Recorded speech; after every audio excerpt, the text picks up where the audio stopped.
just gonna be me here alone. Oh, we got some people joining. Bella, look. Got people looking at us. Say hi.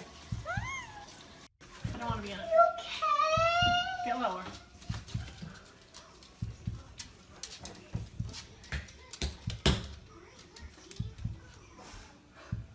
Position of trust with respect to the victim in violation of Colorado Revised Statutes 18-3-102, subsection 1, subsection F. Do you understand? Yes, sir. Count 5 alleges murder in the first degree, a class 1 felony. It alleges that between and including August 12, 2018 and August 13, 2018, Christopher Lee Watts unlawfully, feloniously, and knowingly caused the death of Celeste Watts, a child who had not yet attained 12 years of age, and the defendant was in a position of trust with respect to the victim in If this stillness holds you, a quiet gesture helps sustain these long-form investigations. Taking a moment to like the video or subscribe allows stories like this to be examined with the time and care they demand, bringing hidden truths into focus, one layer at a time. violation of Colorado Revised Statutes 18-3-102, subsection 1, subsection F. Do you understand? Yes, sir. With regard to these first 5 counts, the minimum sentence that the court could impose if convicted is life imprisonment in the Colorado Department of Corrections, and the maximum sentence is death. Do you understand? Yes, sir. Let me also point out that pursuant to Rule 32.1 of the Rules of Criminal Procedure. Tell them you love them. You're welcome. We love you. Say love Get your you. candy. Oh yeah, shoot, that's in here. I don't want them to really go in the ocean. Ready, set?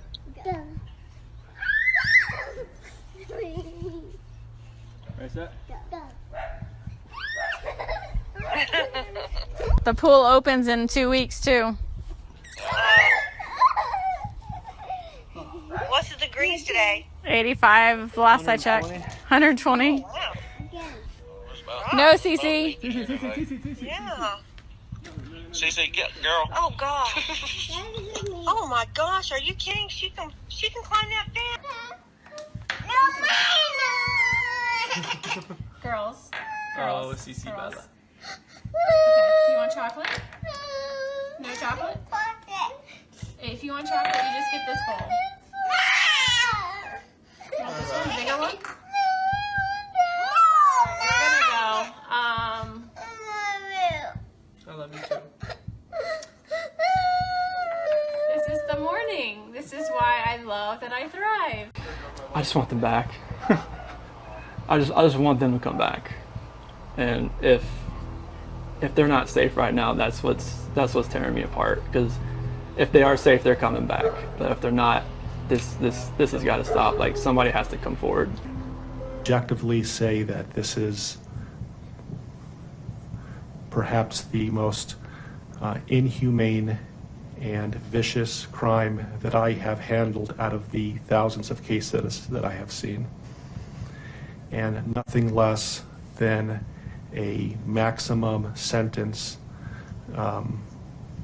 would be appropriate, and anything less than the maximum sentence would depreciate the seriousness of this offense.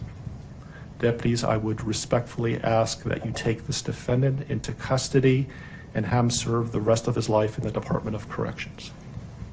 We are in recess.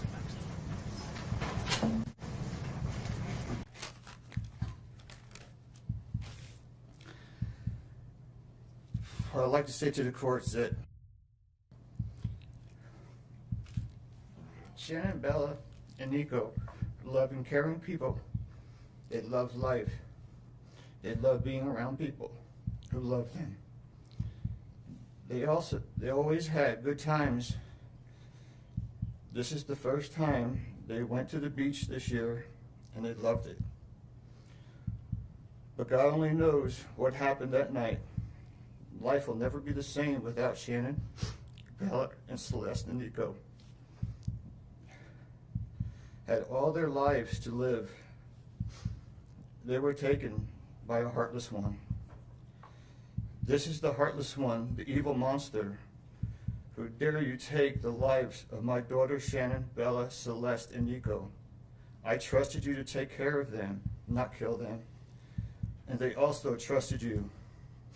The heartless monster, and then you take them out like trash.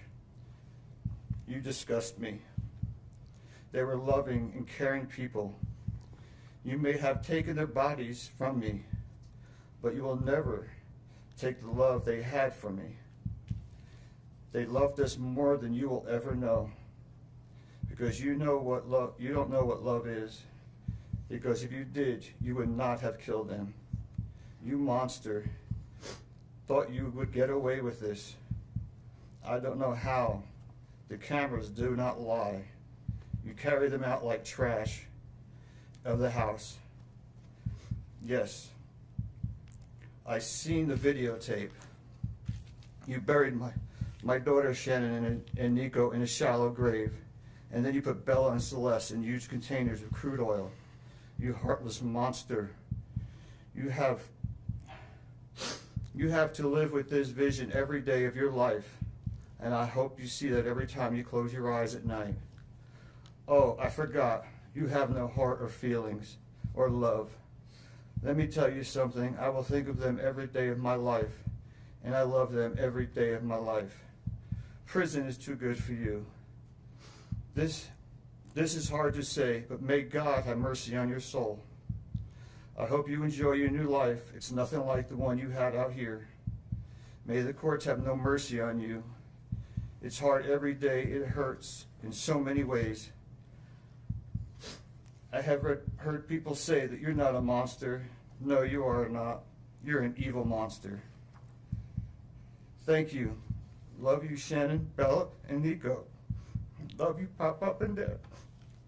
And one other thing. And Shannon says she is super excited for justice today. Thank you, Your Honor. Thank you, sir. I wanted to say thank you for this moment. I want to take a moment to thank everyone who has prayed for our beloved family, who has sent gifts, cards to us from all over the world. I know God will put the evil people where they need to be.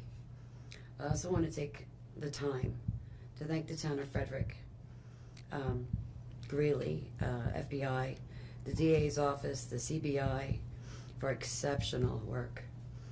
We thank Nicole Atkinson, Shannon's neighbor Nathan, and his family. To me, they're our heroes. They really are. God bless. God makes no mistakes on who he puts in your life. Marriage is about love, trust, and friendship and unity. We marry for sickness and health, to death do us part.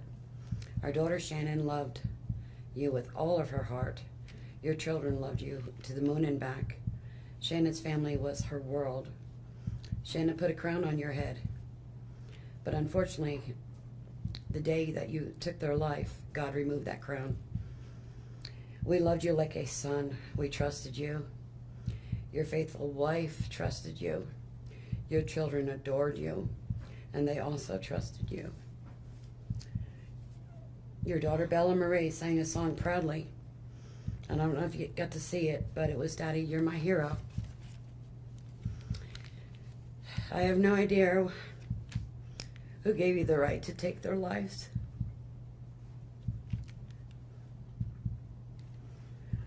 But I know God and his mighty angels were there at that moment to bring them home to paradise. God gives us free will. So not only did you take the family of four, your family of four, you took your own life. I want the world to know that our daughter and her children were so loved by us. There will always be protected by God and his mighty angels. I didn't want death for you because that's not my right. Your life is between you and God now, and I pray that he has mercy for you. From Shannon's mother, Bella Marie, Celeste Catherine, and Nico Lee's Nana. Thank you, Your Honor. The first wrongness is not a scream. It is an absence so complete it begins to feel like an object in the air, something you can almost touch if you stand still long enough. In the pale hours before dawn, a suburban house sits under a wide Colorado sky and holds its breath too well. The porch light remains the same. The driveway remains the same. The windows offer only reflections of neighboring rooftops and the thin, early light. Everything that should look ordinary does look ordinary, and that is what makes it unbearable. A family home is never truly silent. Even when it sleeps, it contains small movements that betray life, a soft shift behind a bedroom wall, the faint mechanical click of a thermostat, a child's restless turn, the brief murmur of a parent adjusting a blanket. The stillness inside an inhabited house has a pulse. This stillness has no pulse. It is clean. It is sealed. It is as if the house has been emptied of its human rhythm while the structure remains intact, performing normality without the people who gave it meaning. Frederick, Colorado is the kind of place built for continuation. Newer streets. Predictable traffic. Lawns shaped into an agreement with the neighborhood keep things neat, keep things calm, keep life moving forward in the steady way it is supposed to. In August of 2018, the days can begin warm and brighten quickly, sunlight arriving with a clarity that makes shadows sharp and surfaces look freshly washed. The past 3 months I barely slept because I've been going through a lot of different emotions because I did not see this coming. You went from being my brother, my sister's protector, one of the most loved people in my family, to someone I will spend the rest of my life trying to understand. What gave you the right to put your hands on a woman, let alone my best friend, my beloved sister, your daughters, and your son? Why weren't they enough for you? In the blink of an eye, you took away my whole world, the people that mattered to me the most. Everything in my life I loved, your children. They trusted you. They loved you. They looked up to you because you promised to keep them safe. Instead, you turned on your family. My blood is boiling as I write these last words because they are the last you will ever hear from me. I can't even think of the right words to describe the betrayal and the hate I feel. And to be honest, you aren't even worth the time and effort it takes to put my pen to this paper. There isn't a day that goes by that I don't cry for my family. They were my whole world. All I do is ask myself why. Why would you do this? You don't deserve to be called a man. What kind of person slaughters the people that love them the most? Did you really think you would get away with this? Did you really think that this was your best option, to throw away your family like they were garbage? They deserve better, and you know it. I hope you spend the rest of your life staring at the ceiling every night, being haunted by what you've done.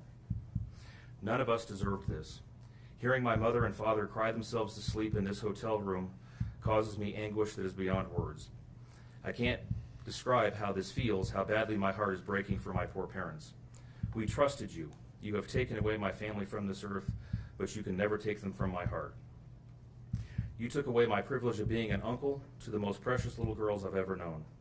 I will never hear the words Uncle Frankie again, but you will never be called Dad again either.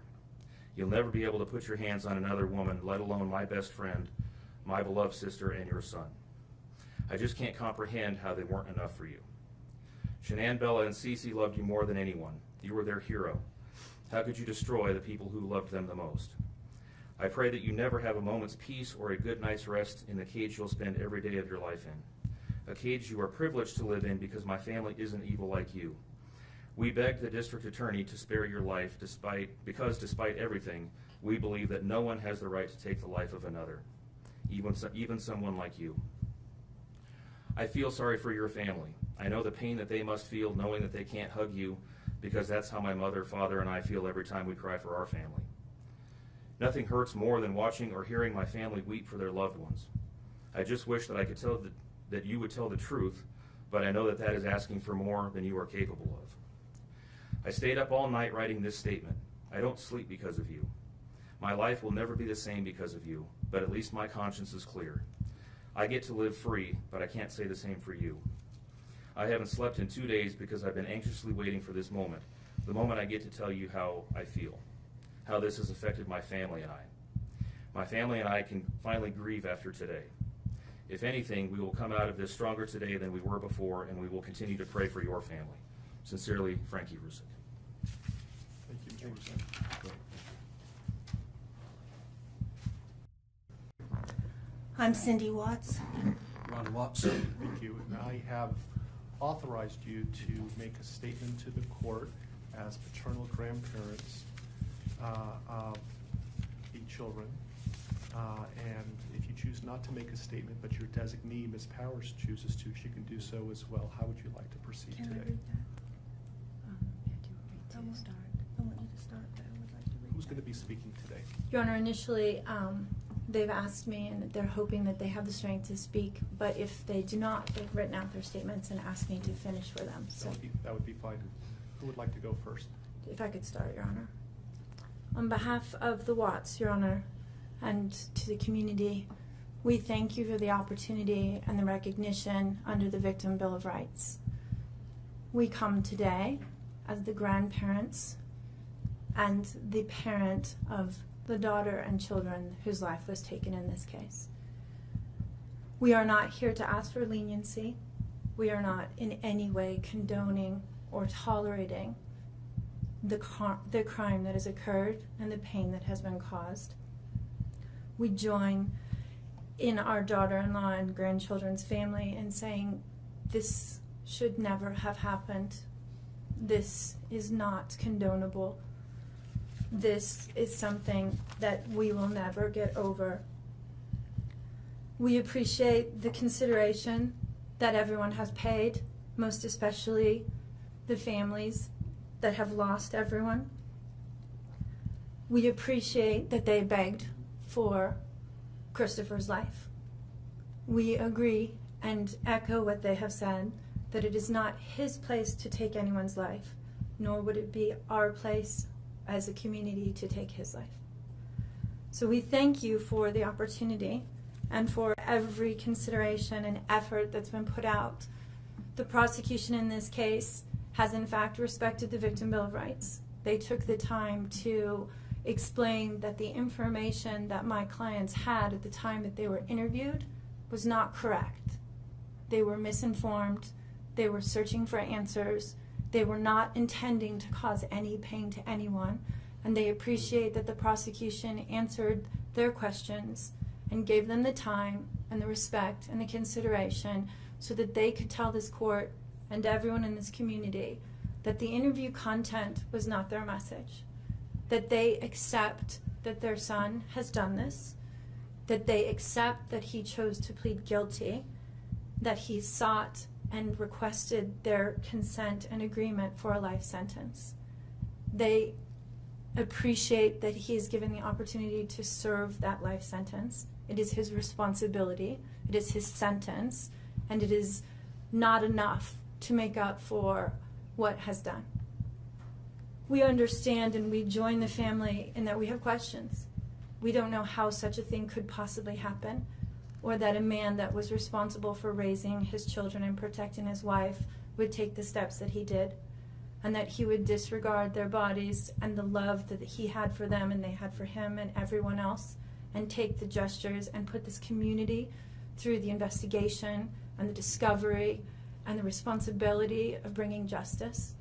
We do not understand that. We do not think it was appropriate. We cannot begin to think that an explanation will ever justify it. My clients indicate that they understand that a full opportunity for a confession with all of the responsibility and accountability has not occurred. And they support the family and the request that that happen, if not today, at an appropriate time, in an appropriate manner, so that everyone can have peace, to understand to the best of their ability the details that they need and to have their questions answered. And by giving this opportunity of a life sentence, we hope that he embraces that moment. That had the death penalty been pursued, there would not have been an opportunity to be accountable and to give a full confession. And had the death penalty been sought, counsel would have fought for his life, the prosecutors would have been engaged in a multiple-year battle, the families would have been torn apart, this community would have had to subsidize it and endure it, and we have so much respect and gratefulness that that did not happen. We would strongly encourage Christopher Watts to give that full confession in the tone and in the timing that he thinks is appropriate with the guidance of his counsel. We feel that it would be appropriate and helpful to ease the pain and the suffering. But we also say we don't think that there's anything that he can say that will ever account for his behavior. There's nothing that can be done to cure the harm he has caused. And he has the responsibility to serve his sentence with dignity and with regard for everyone, and to spend every breath that he has left in an atonement for what he has done. Do you want to read it? So if I could just have you state your name for the record. Cindy Watts. Thank you. My name is Cindy Watts. I am the grandmother of two beautiful granddaughters, Bella Marie, Celeste Catherine Watts. I am also the mother of Christopher Watts, who I will be directing most of my statement to. First, I'd like to begin by recognizing the absolute horror of this crime and acknowledging the devastating loss that both the Rusek family as well as our family have faced. Our families have been irreparably broken by the needless deaths of Shanann, Bella, Cece, and Nico.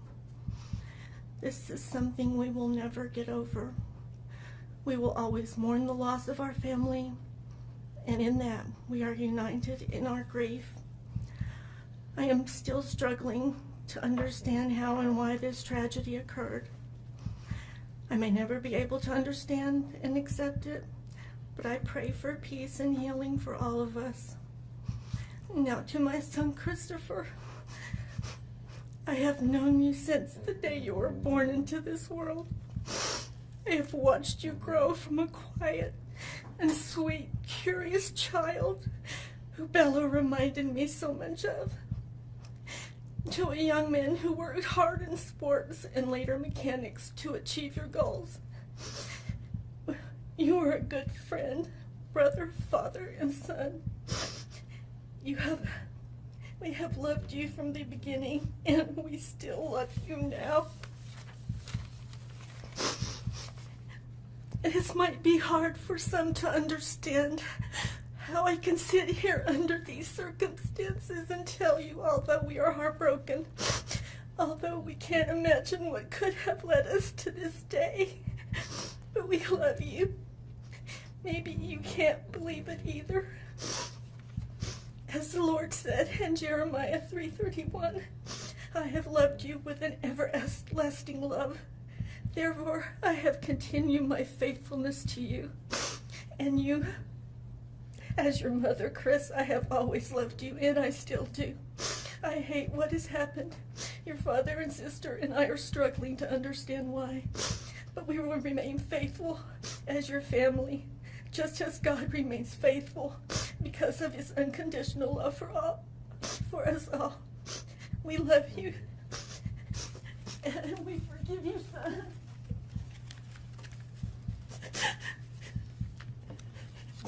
Thank you. Judge, if I could read Mr. Watts' statement. Yes. My name is Ronnie Watts, and I am the grandfather of Bella, Celeste, Nico Watts, and I am the father of Shannon. I am the father of Christopher Watts as well. And one of the most important things I've done in my life is to raise my children and to watch as they started their own families. I spent many years coaching Little League and talking to my son, taking him to the races, and sharing my love and knowledge of cars with him. He was just as involved with his girls. I believe he loves his girls. I know he does. This tragedy has impacted my family in so many ways. Beyond losing my precious grandchildren, our beloved daughter-in-law, we are forced to question everything. We still don't have all the answers, and I hope one day, Christopher, you can help us. Chris, I want to talk to you as a father and son. You are here today accepting responsibility, but I want to tell you this now. I love you. Nothing will ever change that. And I want you to find peace, and today is your first step. The Bible says if we confess our sins, God is faithful and just and will forgive us. Chris, I forgive you, and your sister forgives you, and we will never abandon you, and we love you. Dad. Judge, thank you for the opportunity to address the court. Hey guys, good morning, or I know for Colorado people it's good morning, good afternoon for everybody else. I wanted to come here live because today is the big day for the huge, our cocktail party is tonight where Product X is going to be released. We're super excited. We're heading to the pool right now, and then we have a massage today paid for by Lavelle. Today at 3:30. So Chris and I are super excited. So we're gonna get a massage after we lay by the pool for a little bit and maybe go to the beach again. And then we're going to go to the cocktail party. And we will be live there tonight. It is the sort of morning light that convinces people the world is stable. Stability is a surface concept. Inside a home, stability is not provided by walls. It is provided by the invisible daily work of human restraint and human care. In this house, that invisible work has been imbalanced for a long time. The imbalance does not show itself like obvious violence. It shows itself like a slow domestic erosion, one person bright and reaching, one person dimming and withdrawing, one person carrying the emotional temperature of the household, the other person rationing warmth as if warmth is a resource he cannot afford to spend. Shannon Watts lives outwardly. Everything about her life suggests motion toward a future, plans, schedules, the constant practical attention a mother gives to two small children, the instinct to connect, to communicate, to keep the family's story coherent. She is not abstract warmth. She is the hands-on warmth of routine, the kind that keeps children fed and safe and seen, the kind that turns a house into a home by sheer daily insistence. Her children are the living proof of that warmth.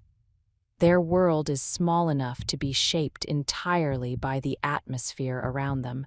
They do not analyze the emotional climate, they absorb it, they trust it.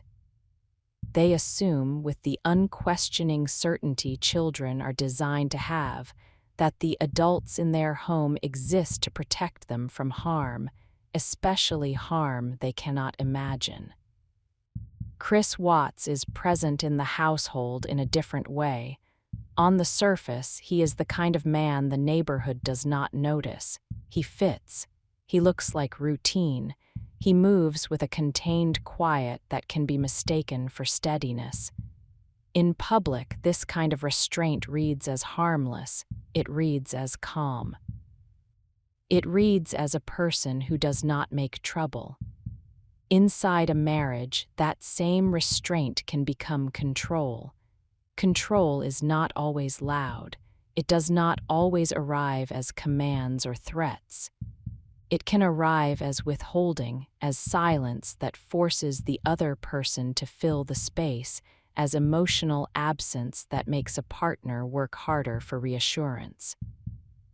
A controlling person does not need to raise his voice if he has learned that coolness is enough to bend the room to him. If warmth is granted sparingly, the household begins to orbit the moments when warmth returns. The emotionally present partner learns to chase those moments, because chasing becomes the only way to keep the relationship from sliding into nothing. Over time, that chasing exhausts the person doing it. Exhaustion becomes vulnerability. Vulnerability becomes another lever the controlling person can use without appearing cruel, simply by refusing to meet it. In the Watts household, the distance has been growing in that quiet, corrosive way.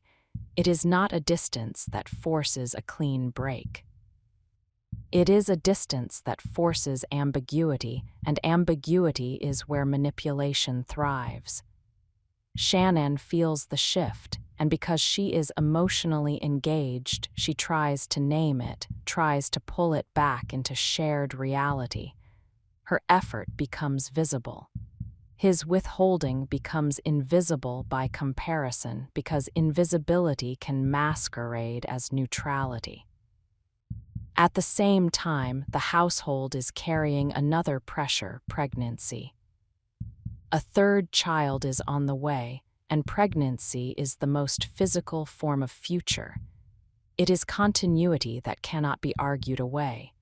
It is tomorrow moving into the present, demanding care, demanding stability, demanding that the adults behave as if their bond is real enough to support what is coming. In a functional partnership, pregnancy tightens connection. In a fractured one, it exposes fracture. It amplifies everything already unstable. A pregnant woman becomes more dependent on emotional reassurance, not because she is weak, but because pregnancy raises stakes. It asks a household to become more reliable, more gentle, more cooperative. If a partner responds to that increased need with increased coldness, the home becomes a place where vulnerability is met not with protection but with refusal. Chris has been refusing, not through dramatic confrontation that would make him openly accountable, through narrowing, through a controlled detachment that keeps his interior private, through a posture that suggests he wants the household to keep functioning while he emotionally steps away from it. This is a particularly damaging form of domestic imbalance because it leaves the warm partner alone with the responsibility of maintaining the family's coherence. She becomes the one who tries. He becomes the one who benefits from her trying while offering less and less in return. And then there is the private life growing behind the public one. A separate channel of attention, a separate future forming in his mind, cleaner and simpler because it is not filled with the daily demands of children and partnership. A self-centered person can become intoxicated by the idea of being admired without effort, desired without obligation, free without consequence. That alternate future begins to make the real future feel like a burden. The family becomes, in his private internal language, not a bond but an obstacle. The change does not need to be announced to be decisive. It only needs to be sustained long enough to harden. In the days leading up to the disappearance, the household operates as many strained households operate. The outer schedule continues. The children continue to be children. The mother continues to carry the practical work of parenting, and the father continues to present a surface of normality while withdrawing from emotional participation. The imbalance is not visible to strangers as danger. It looks like tension. It looks like a marriage under stress.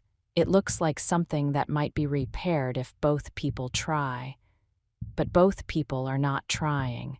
A controlling person's most effective tactic is often the refusal to meet the other person's reality in full.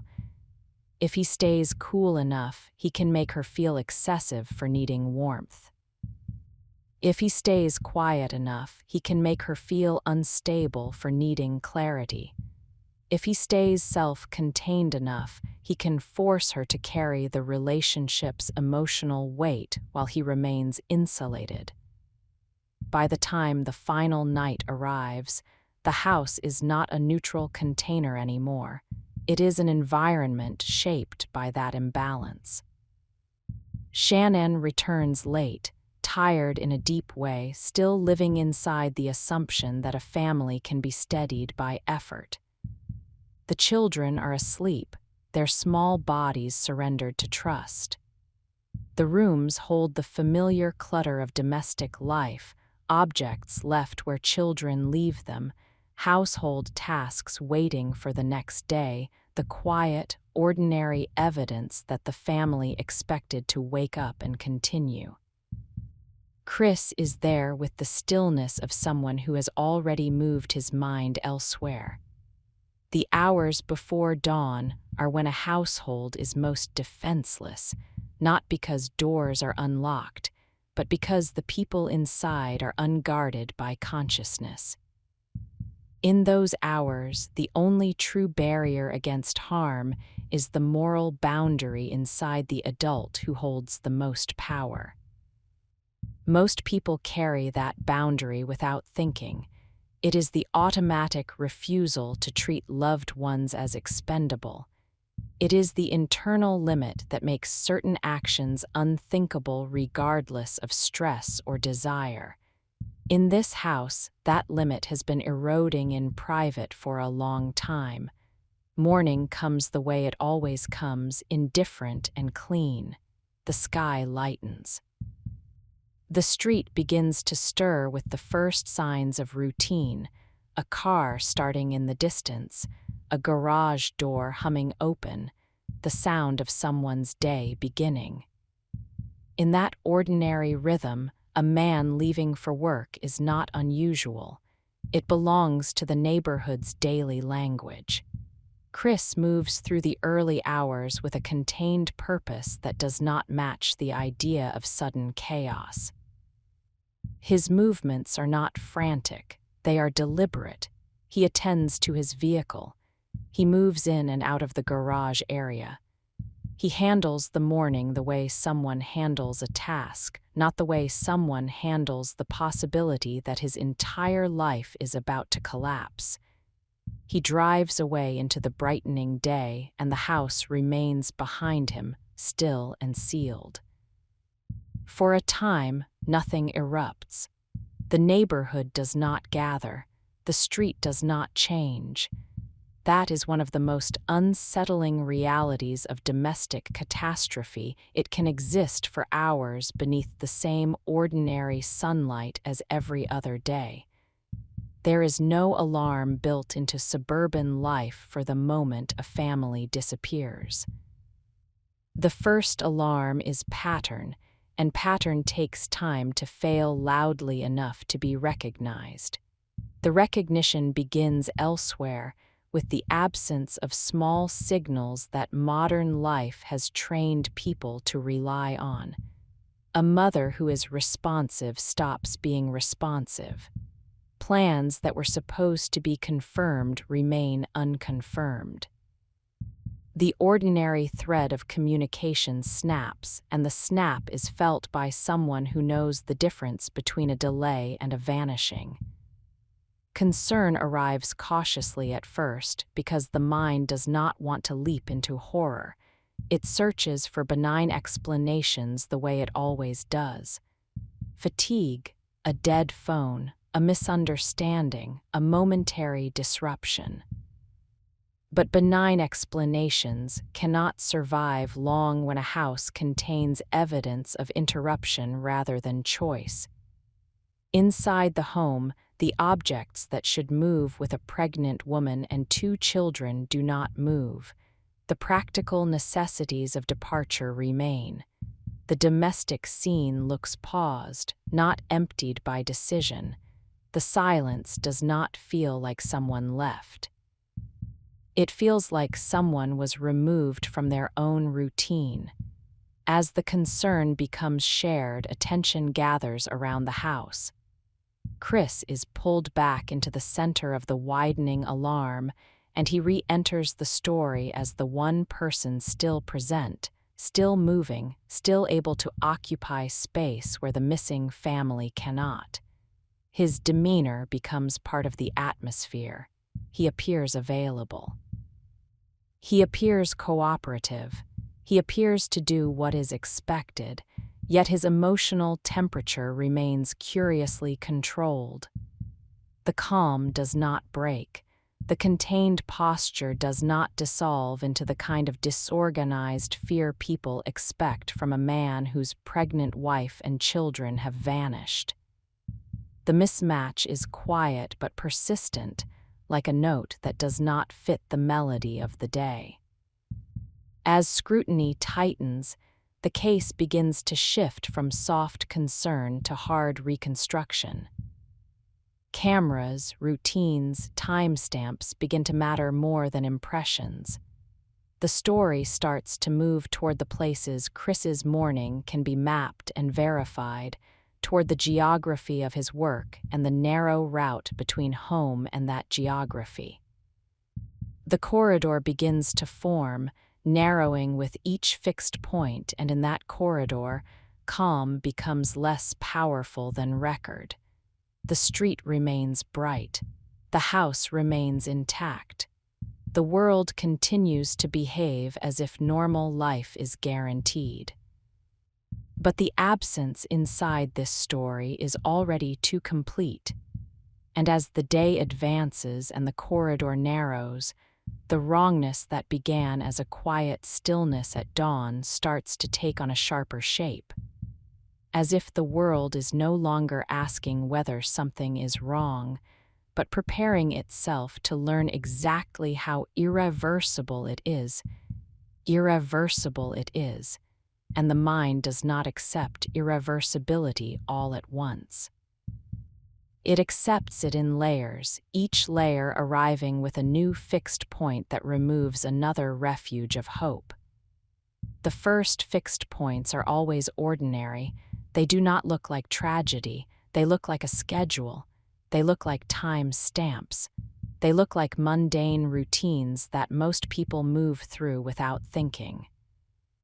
Yet in a case like this, routine becomes the sharpest tool available because routine is predictable, and predictability makes deviation visible. A mother's morning has a certain shape. Even if plans change, a pregnant woman with 2 small children carries practical gravity. She does not vanish lightly. She does not step out of her life without gathering what life requires. She does not abandon her children's necessities, her own necessities, the small items that travel with her by habit. When a home still holds those necessities in place, it suggests that the vanishing did not happen through choice. The home begins to speak through stillness. A purse that would have gone, a phone that should have moved with her. The quiet evidence of domestic life interrupted rather than concluded. The household does not look prepared for departure. It looks paused, as if time stopped mid-breath. Outside the home, the world's records begin to tighten the corridor. A neighbor's camera becomes a silent witness, capturing the early light without understanding what it is capturing. The footage does not need to show anything dramatic to be powerful. It shows repeated movement. It shows attention to the vehicle.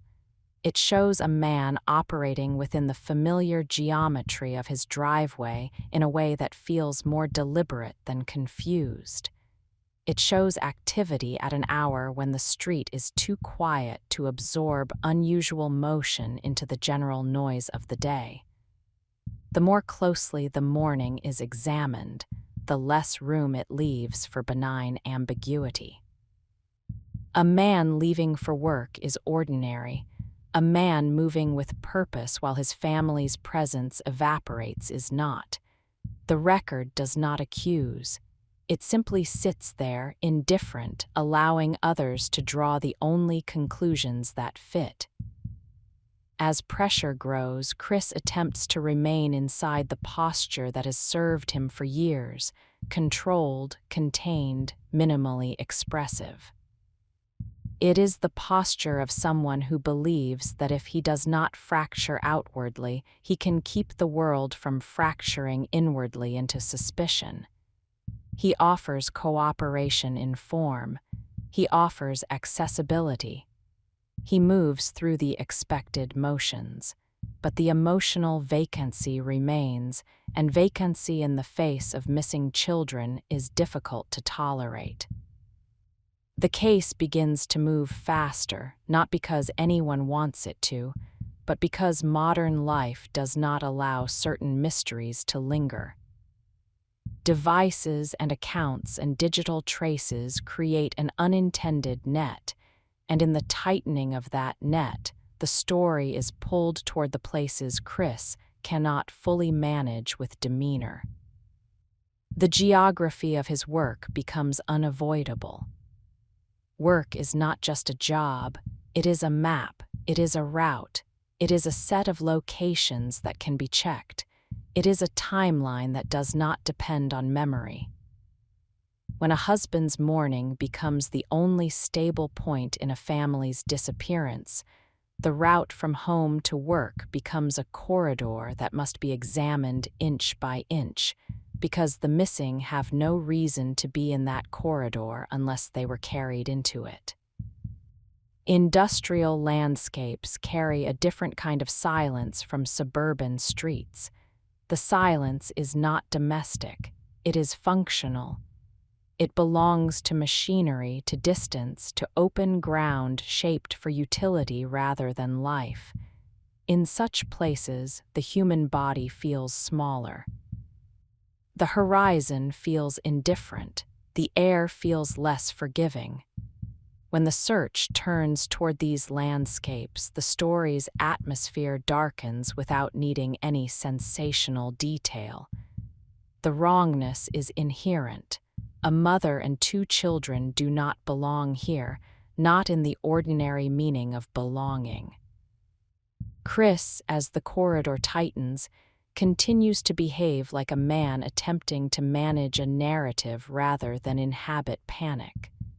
The more the system relies on verifiable points, the less valuable his calm becomes. Calm cannot overwrite records. Calm cannot turn absence into presence. Calm cannot make a family's patterns resume. The inquiry begins to harden into a sequence of steps designed to eliminate possibilities. The world stops asking what might have happened and starts asking what can be proven not to have happened. That is how certainty grows, not by speculation, but by subtraction. Voluntary departure becomes less plausible with each missing necessity left behind. A random abduction becomes less plausible when the timeline narrows to a window shaped around Chris's movements. A misunderstanding becomes less plausible when the household's silence persists and the digital signals remain dead. Each eliminated possibility makes the remaining possibility heavier until it begins to feel less like a theory and more like the only shape reality can hold. Then another layer of Chris's life slides into view, the private attachment, the alternate future, the emotional investment that had been directed away from his family while his family continued to depend on him. In isolation, such a detail could be dismissed as mere betrayal. Within this case, it becomes a key to his internal posture. It explains the direction of his withdrawal. It suggests motive not in the loud, simplistic sense, but in the quieter sense of entitlement, an emerging belief that he deserved a life without the obligations he had created, and that the easiest way to obtain that life was not to face consequence, but to remove it. A person who is emotionally cold can move towards such entitlement without feeling the discomfort that would stop most people. He can treat responsibility as oppression. He can treat the needs of others as interference. He can begin to view the domestic world not as a bond but as a cage, and once the domestic world becomes a cage in his mind, the people inside it become obstacles to his escape. This is the psychological core that makes the case feel so relentlessly bleak. It is not a story of a sudden explosion. It is a story of narrowing. A man narrowing inward while a woman continued to reach outward. A household whose warmth depended increasingly on one person's effort while the other person withdrew. A family that still believed in tomorrow while the man at the center began to imagine a tomorrow that did not include them.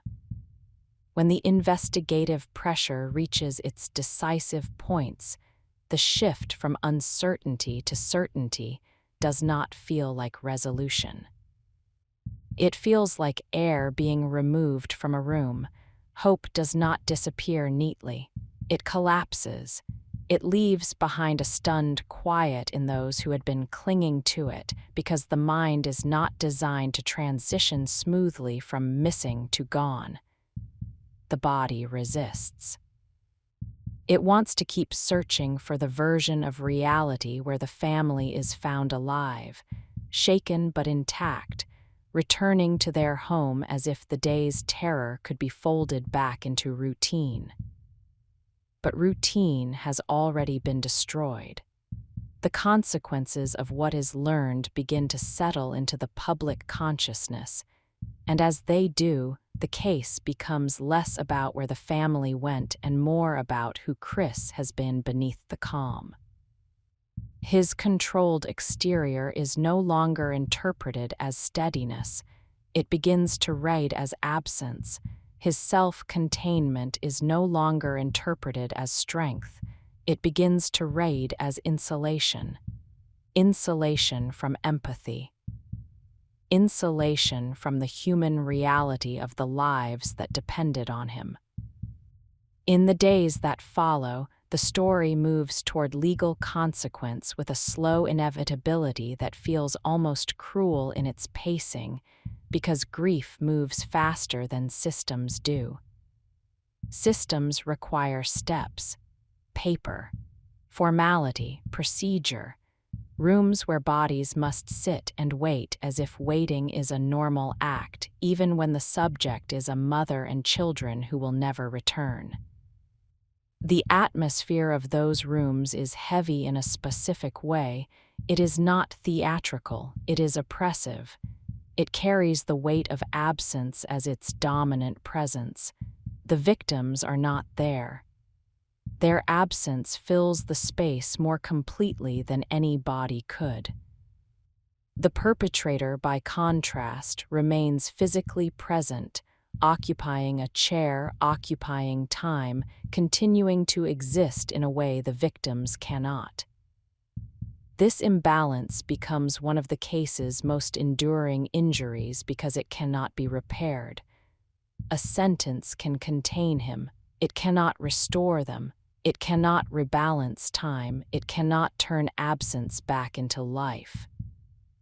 And as the legal outcome becomes fixed, and the public story begins to harden into what history will remember, the final shape of the case begins to emerge not as an ending but as a permanent subtraction.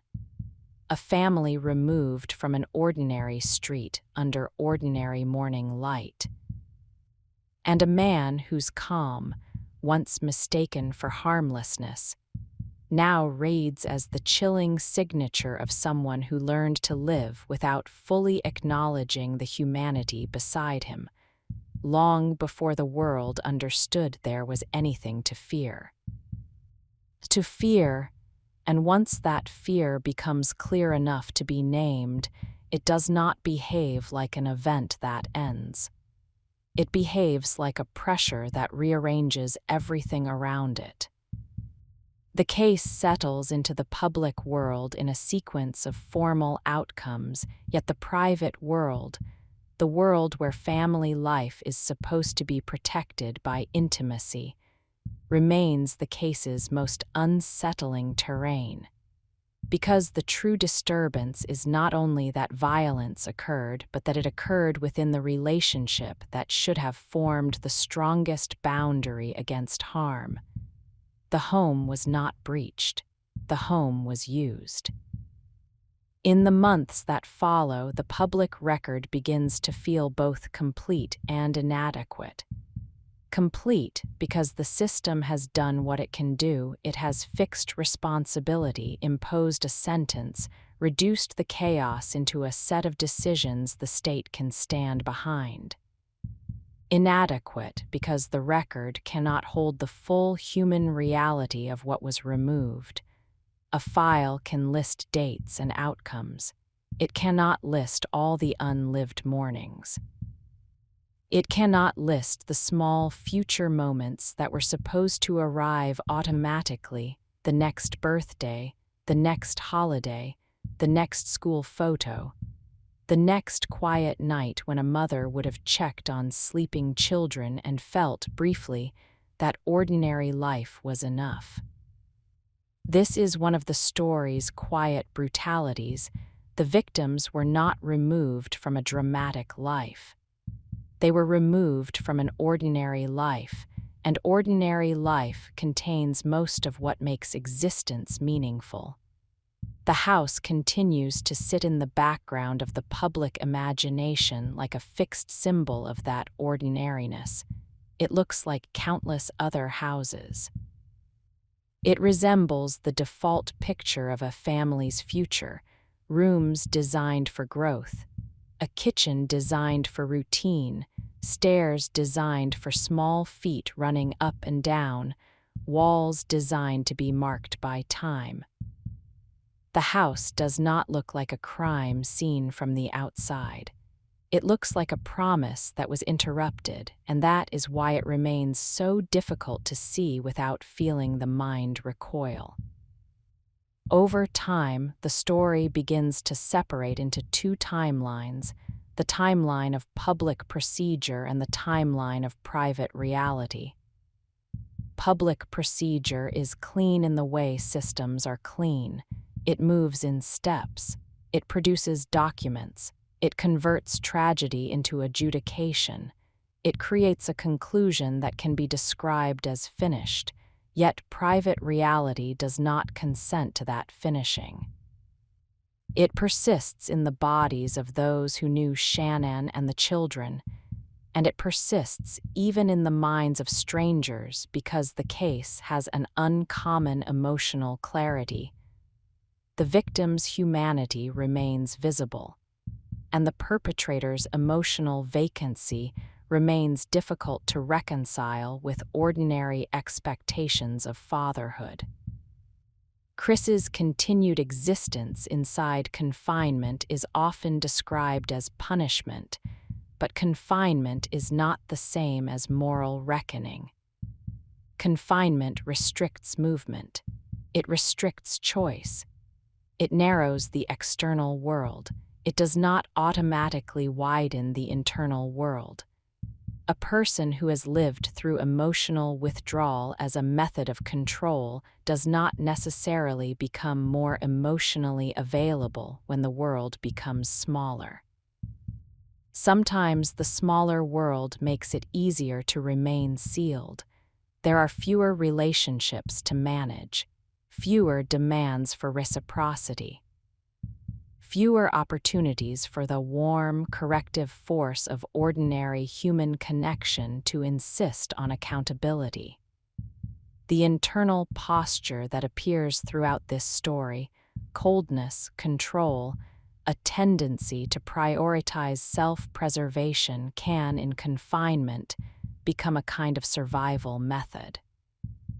Days become repetitive, routines become rigid.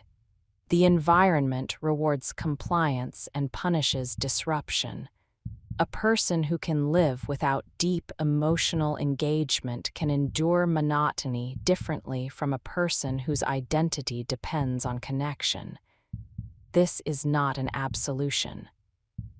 It is a description of why the sentence, however severe, does not create the emotional symmetry people instinctively seek. The victims' lives ended. The perpetrator's life continues, constrained but continuous.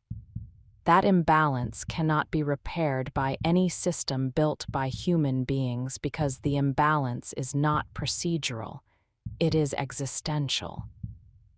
Outside the walls, the family's absence continues to generate its own kind of permanence. It enters the calendar. It alters every season. It changes the way time feels for those who loved them because time keeps presenting occasions that no longer have their rightful participants. The mind does not experience such loss as a single blow and then recovery. It experiences it as recurring recognition. It recognizes again and again that the expected future has been canceled, and each recognition lands with fresh weight because the mind continues to expect what it has been trained to expect, that children grow, that pregnancies become births, that families move through years. For the wider culture, the case becomes a lens through which domestic life is viewed with a slightly different caution. Not a loud caution, not a paranoid caution, but a quiet awareness that the surface of family life is not always a reliable guide to the interior of family life. People begin to notice the difference between calm and care, between composure and empathy. They begin to understand that emotional coldness is not merely a personality style when it is paired with control.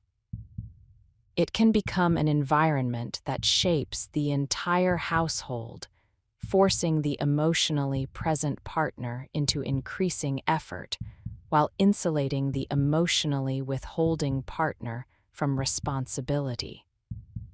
This is where the story's psychological gravity becomes most pronounced. It suggests that the crime did not erupt from nothing. It emerged from an interior trajectory, a man narrowing his moral world until other people's lives could be treated as obstacles. The affair in that trajectory functions as more than a detail. It functions as a private rehearsal for separation. It demonstrates that Chris had already begun to inhabit a world where he could divide his life, where he could offer one version of himself to his family and another version of himself elsewhere. Division is not only deception, it is training. It trains a person to tolerate contradiction. It trains him to treat truth as modular. It trains him to switch roles without the friction that a coherent conscience would produce. When a person becomes skilled at such division, accountability becomes easier to avoid. He can maintain the outward structure of family life while internally withdrawing from it. He can accept the benefits of a stable household, identity, routine, the appearance of normalcy, while privately treating the household as temporary, replaceable, disposable. In a marriage, this creates a particular kind of cruelty. The warm partner remains engaged with a shared future, while the cold partner is already living toward a different future. The warm partner tries to repair what she feels shifting. The cold partner, rather than meeting her with honesty, uses distance to manage her. He becomes less responsive, less present, less available.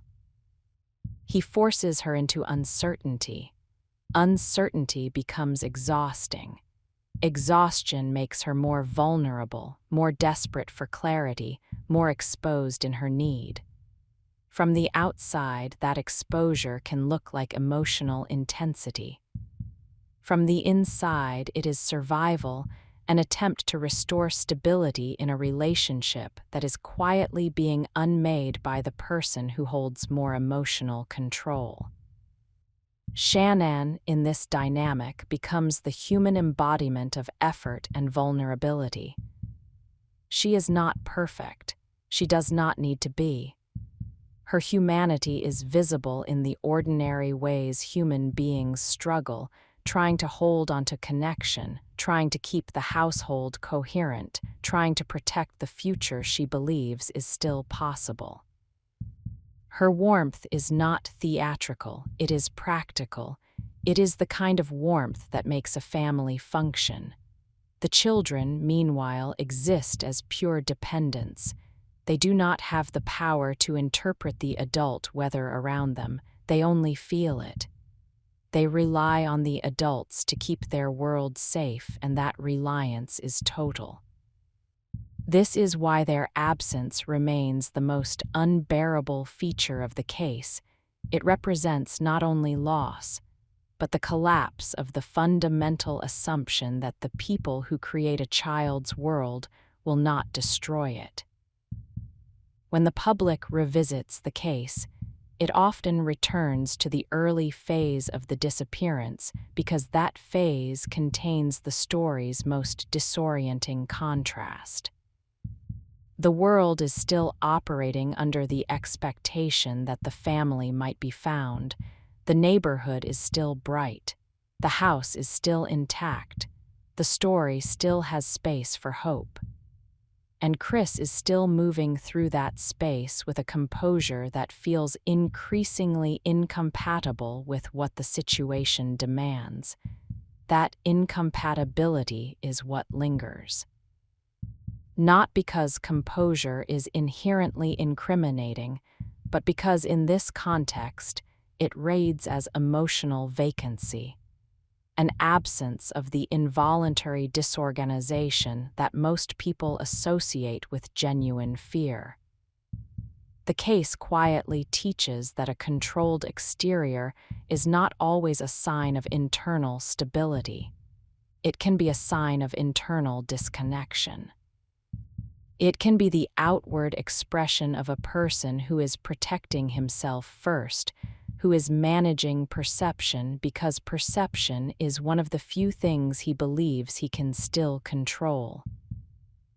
In the end, the record does not require a visible collapse to assign responsibility. It requires facts. It requires sequence. It requires the kind of evidence that does not respond to charm or calm. The modern environment, cameras, digital traces, routine-based verification, compresses the window in which a manipulative narrative can survive. The corridor closes. The case moves towards certainty with a speed that denies prolonged ambiguity. That speed has its own brutality. It reduces the time people have to hope. It forces acceptance early. It accelerates the emotional transition from concern to dread to certainty. Yet even as certainty arrives, it does not arrive as relief. It arrives as heaviness. Heaviness is the story's true final climate. It sits over everything that follows the sentence, the confinement, the public's ongoing attention, the family's private grief. It is the weight of an ordinary future erased. It is the weight of children who will not grow. It is the weight of a pregnant woman whose tomorrow was already forming and was removed anyway. And because the setting was so ordinary, the heaviness does not stay confined to the case itself. It bleeds into the viewer's understanding of domestic life. It forces a recognition that safety is not produced by a good neighborhood or a clean house or a calm husband. Safety is produced by moral restraint inside the person with power. It is renewed daily through empathy, accountability, and the refusal to treat loved ones as expendable. When that refusal fails, the home becomes vulnerable in the most frightening way. It looks normal right up until it does not. The story ends, not with a sense that the world has been corrected, but with a quieter, more devastating recognition that the calm surface Chris presented was not a shield for his family. It was a shield for himself. It allowed him to move through the world without revealing the depth of his withdrawal until the consequences became irreversible. And once the consequences were fixed, once the family's absence became permanent, the calm that once seemed harmless could be seen for what it had been all along. A controlled distance so complete it could coexist with the destruction of the very lives that depended on him, leaving behind a silence that does not resolve into meaning, only into absence that remains. Absence that remains, and once absence becomes the dominant fact of a household, it begins to behave like a presence of its own. It settles into the smallest details first. The places where hands used to be.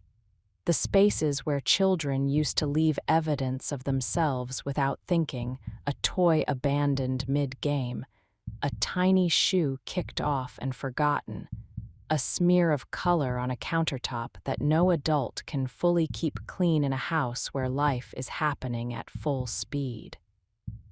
These details, once ordinary, become unbearable precisely because they are ordinary.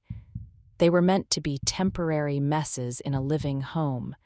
Now they are fixed in time, artifacts of continuity interrupted. The house becomes a paradox. It still contains the architecture of a family, yet the family is no longer inside it. It still contains the arrangement of domestic life, yet the domestic life is no longer being lived.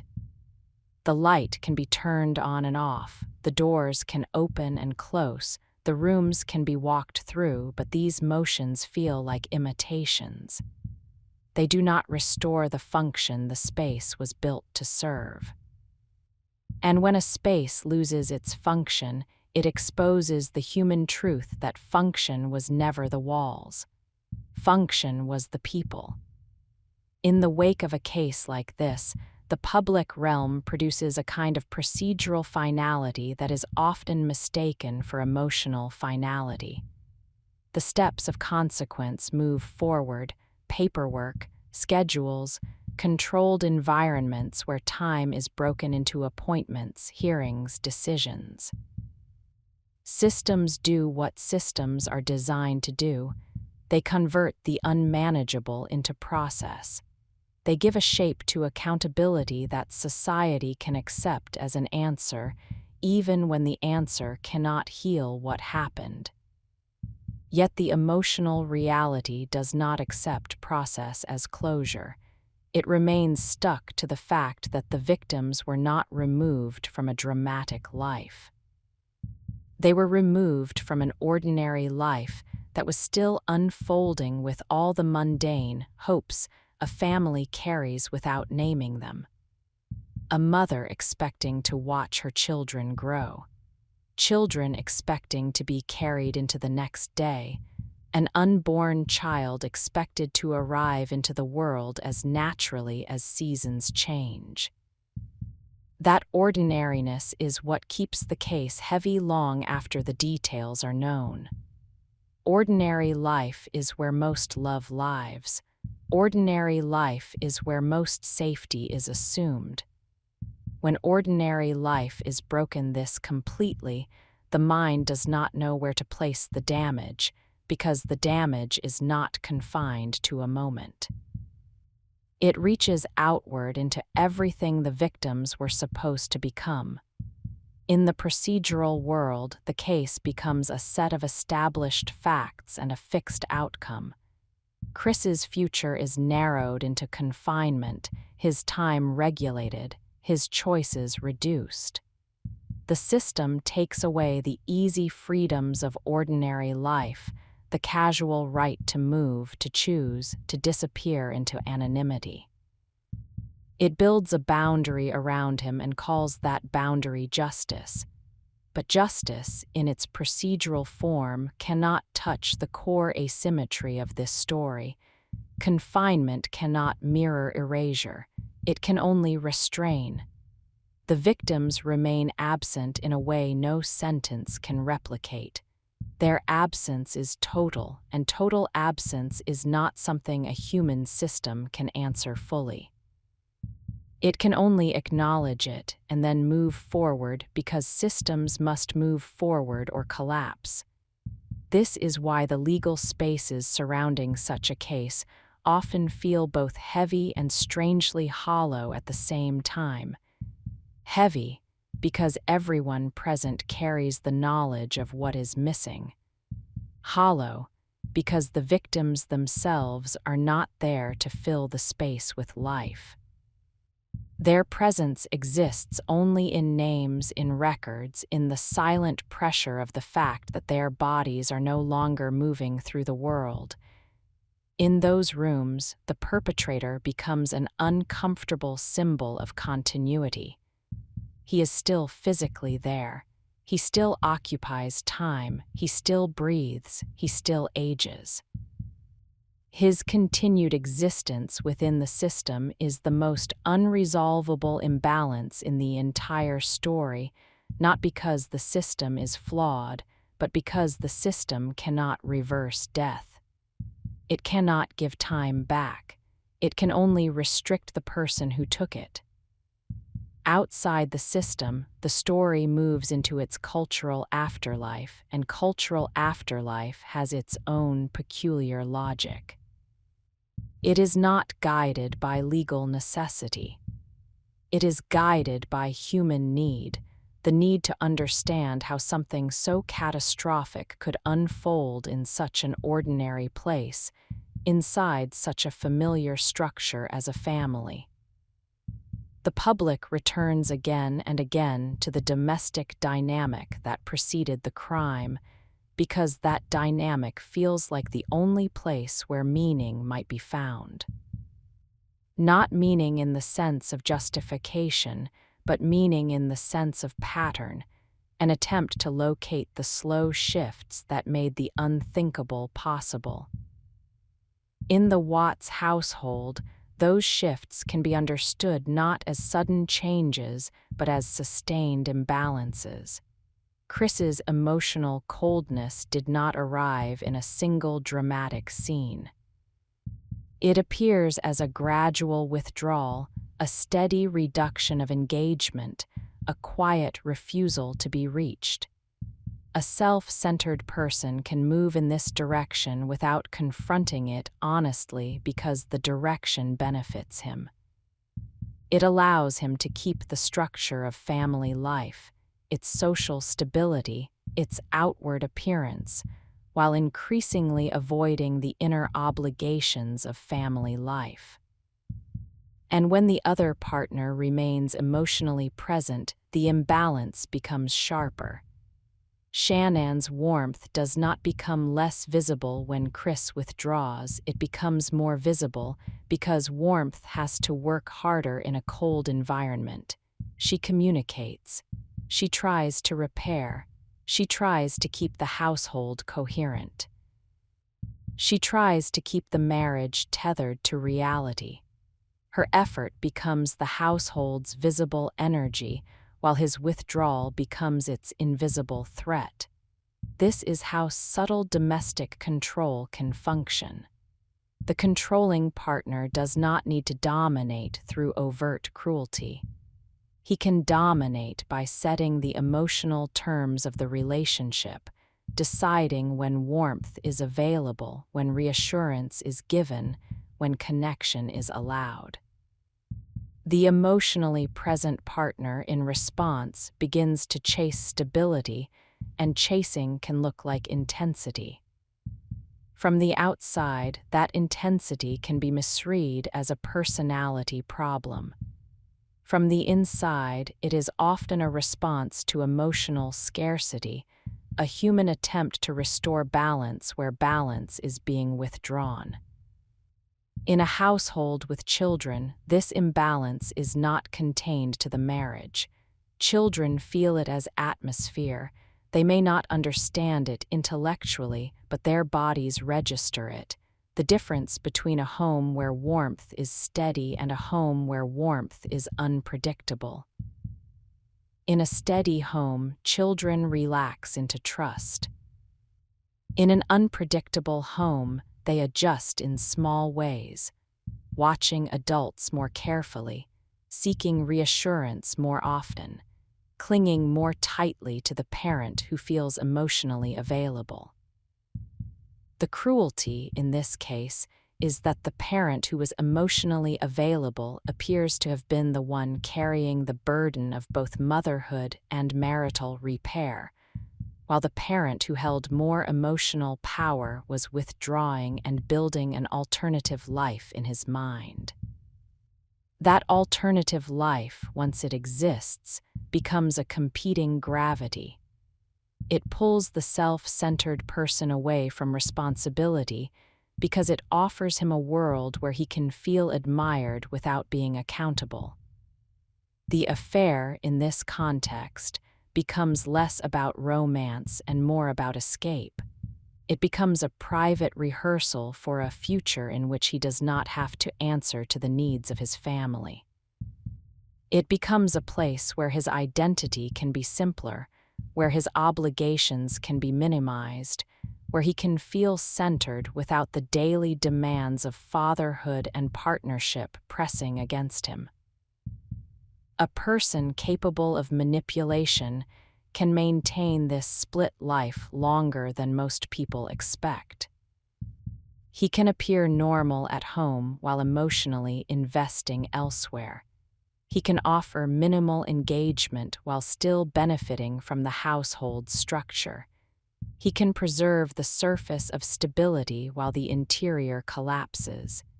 He can do this because he is practiced in withholding, and withholding is a form of emotional power.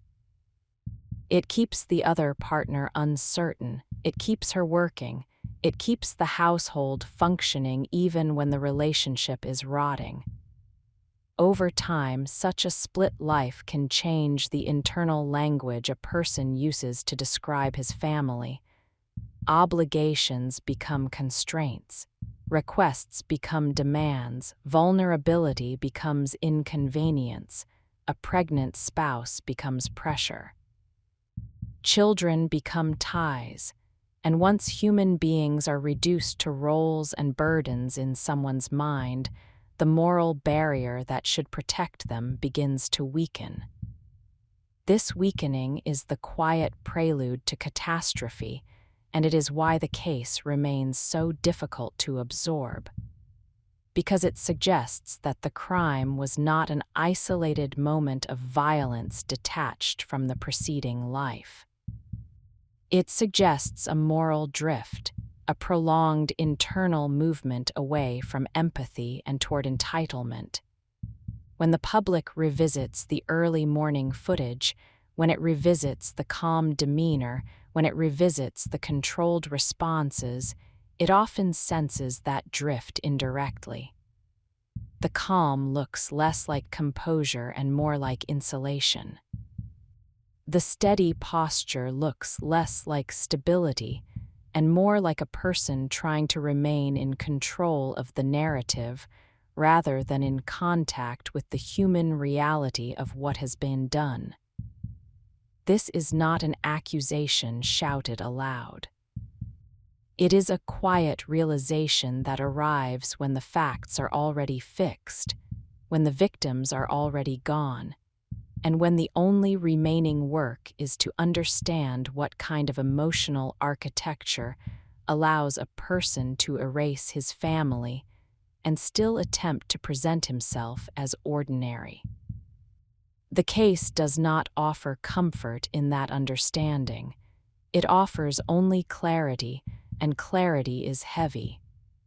Because clarity forces the recognition that the most important safeguards in a family are not external. They are internal.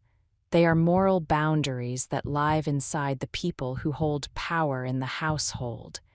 They are renewed daily through empathy, honesty, and the refusal to treat loved ones as expendable when life becomes uncomfortable. In this story, that refusal failed. And once it failed, the ordinary world continued to turn anyway. Sunlight moving across lawns, neighbors leaving for work, the street maintaining its calm appearance.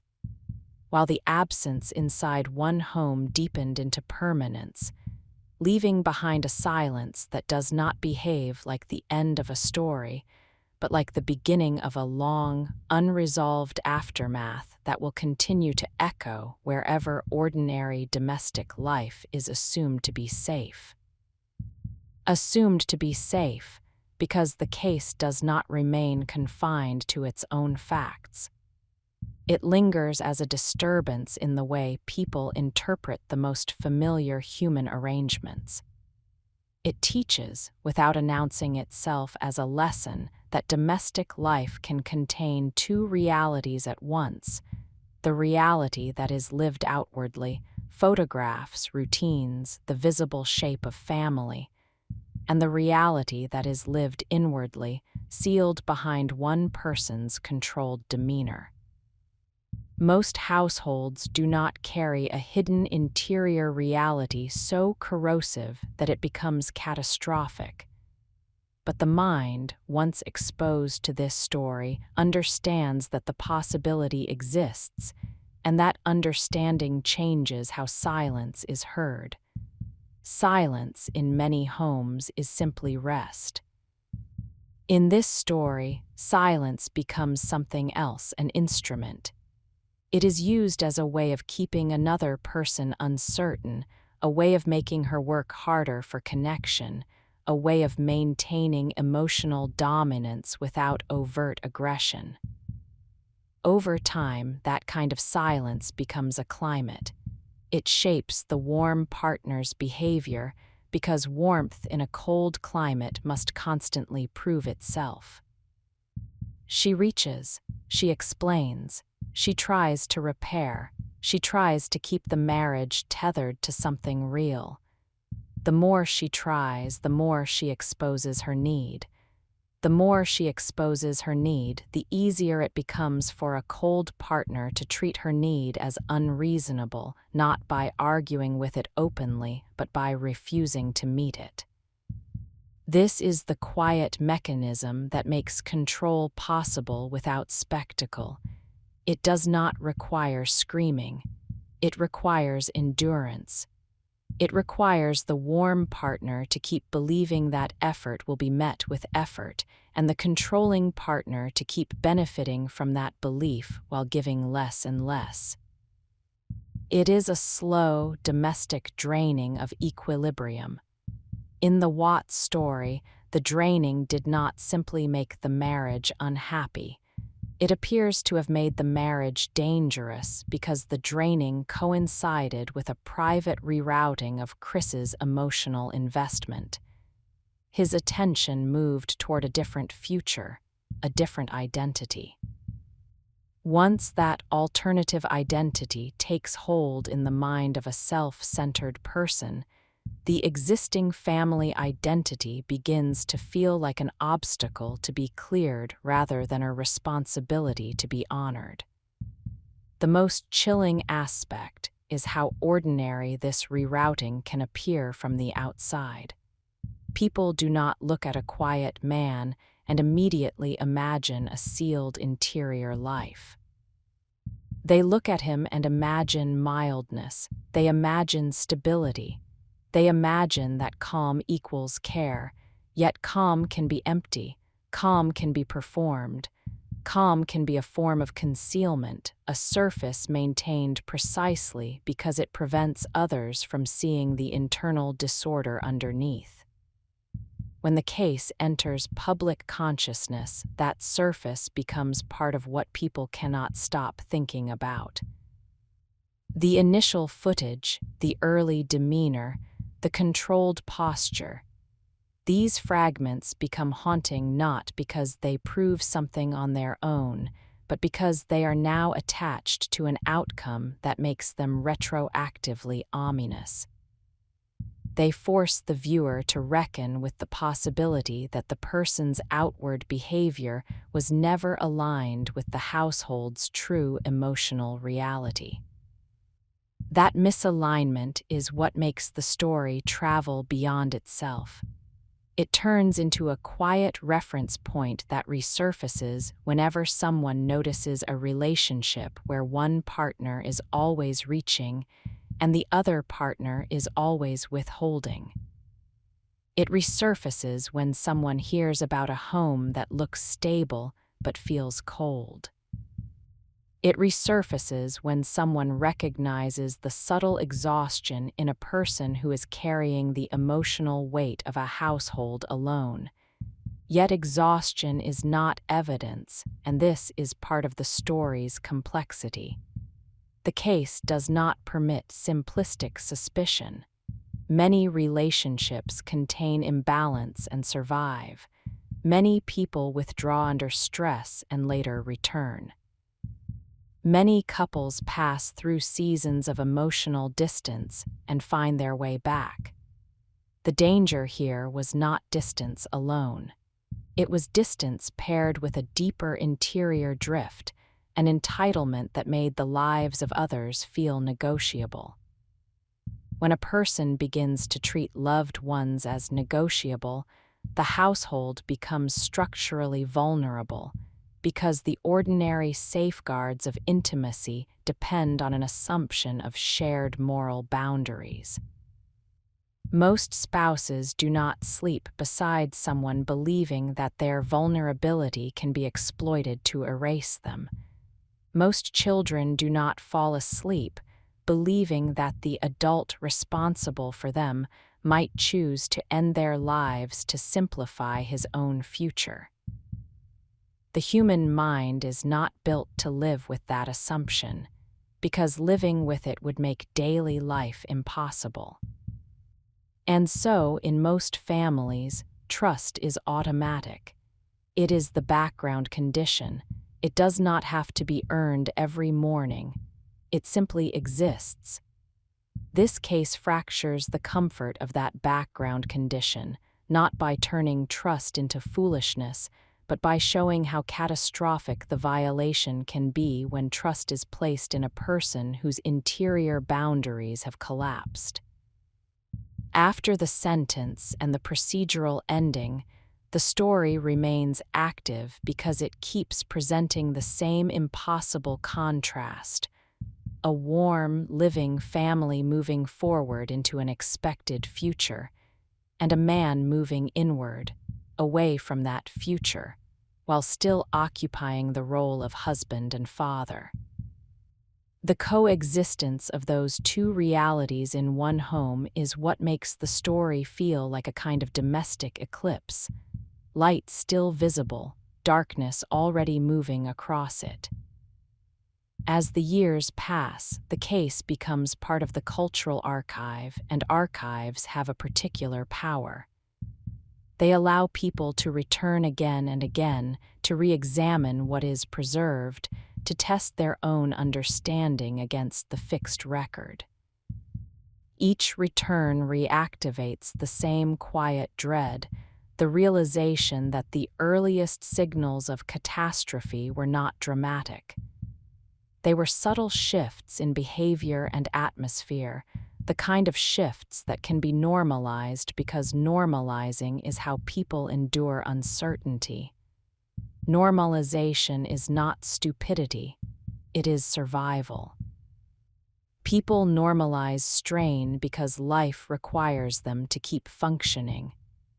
Shannon, like many emotionally present partners, appears to have tried to normalize the relationship's instability by working harder to repair it, by holding onto the idea that the family could be kept intact through effort.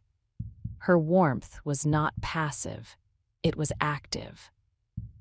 It was the daily labor of trying to keep love alive in a climate that was cooling.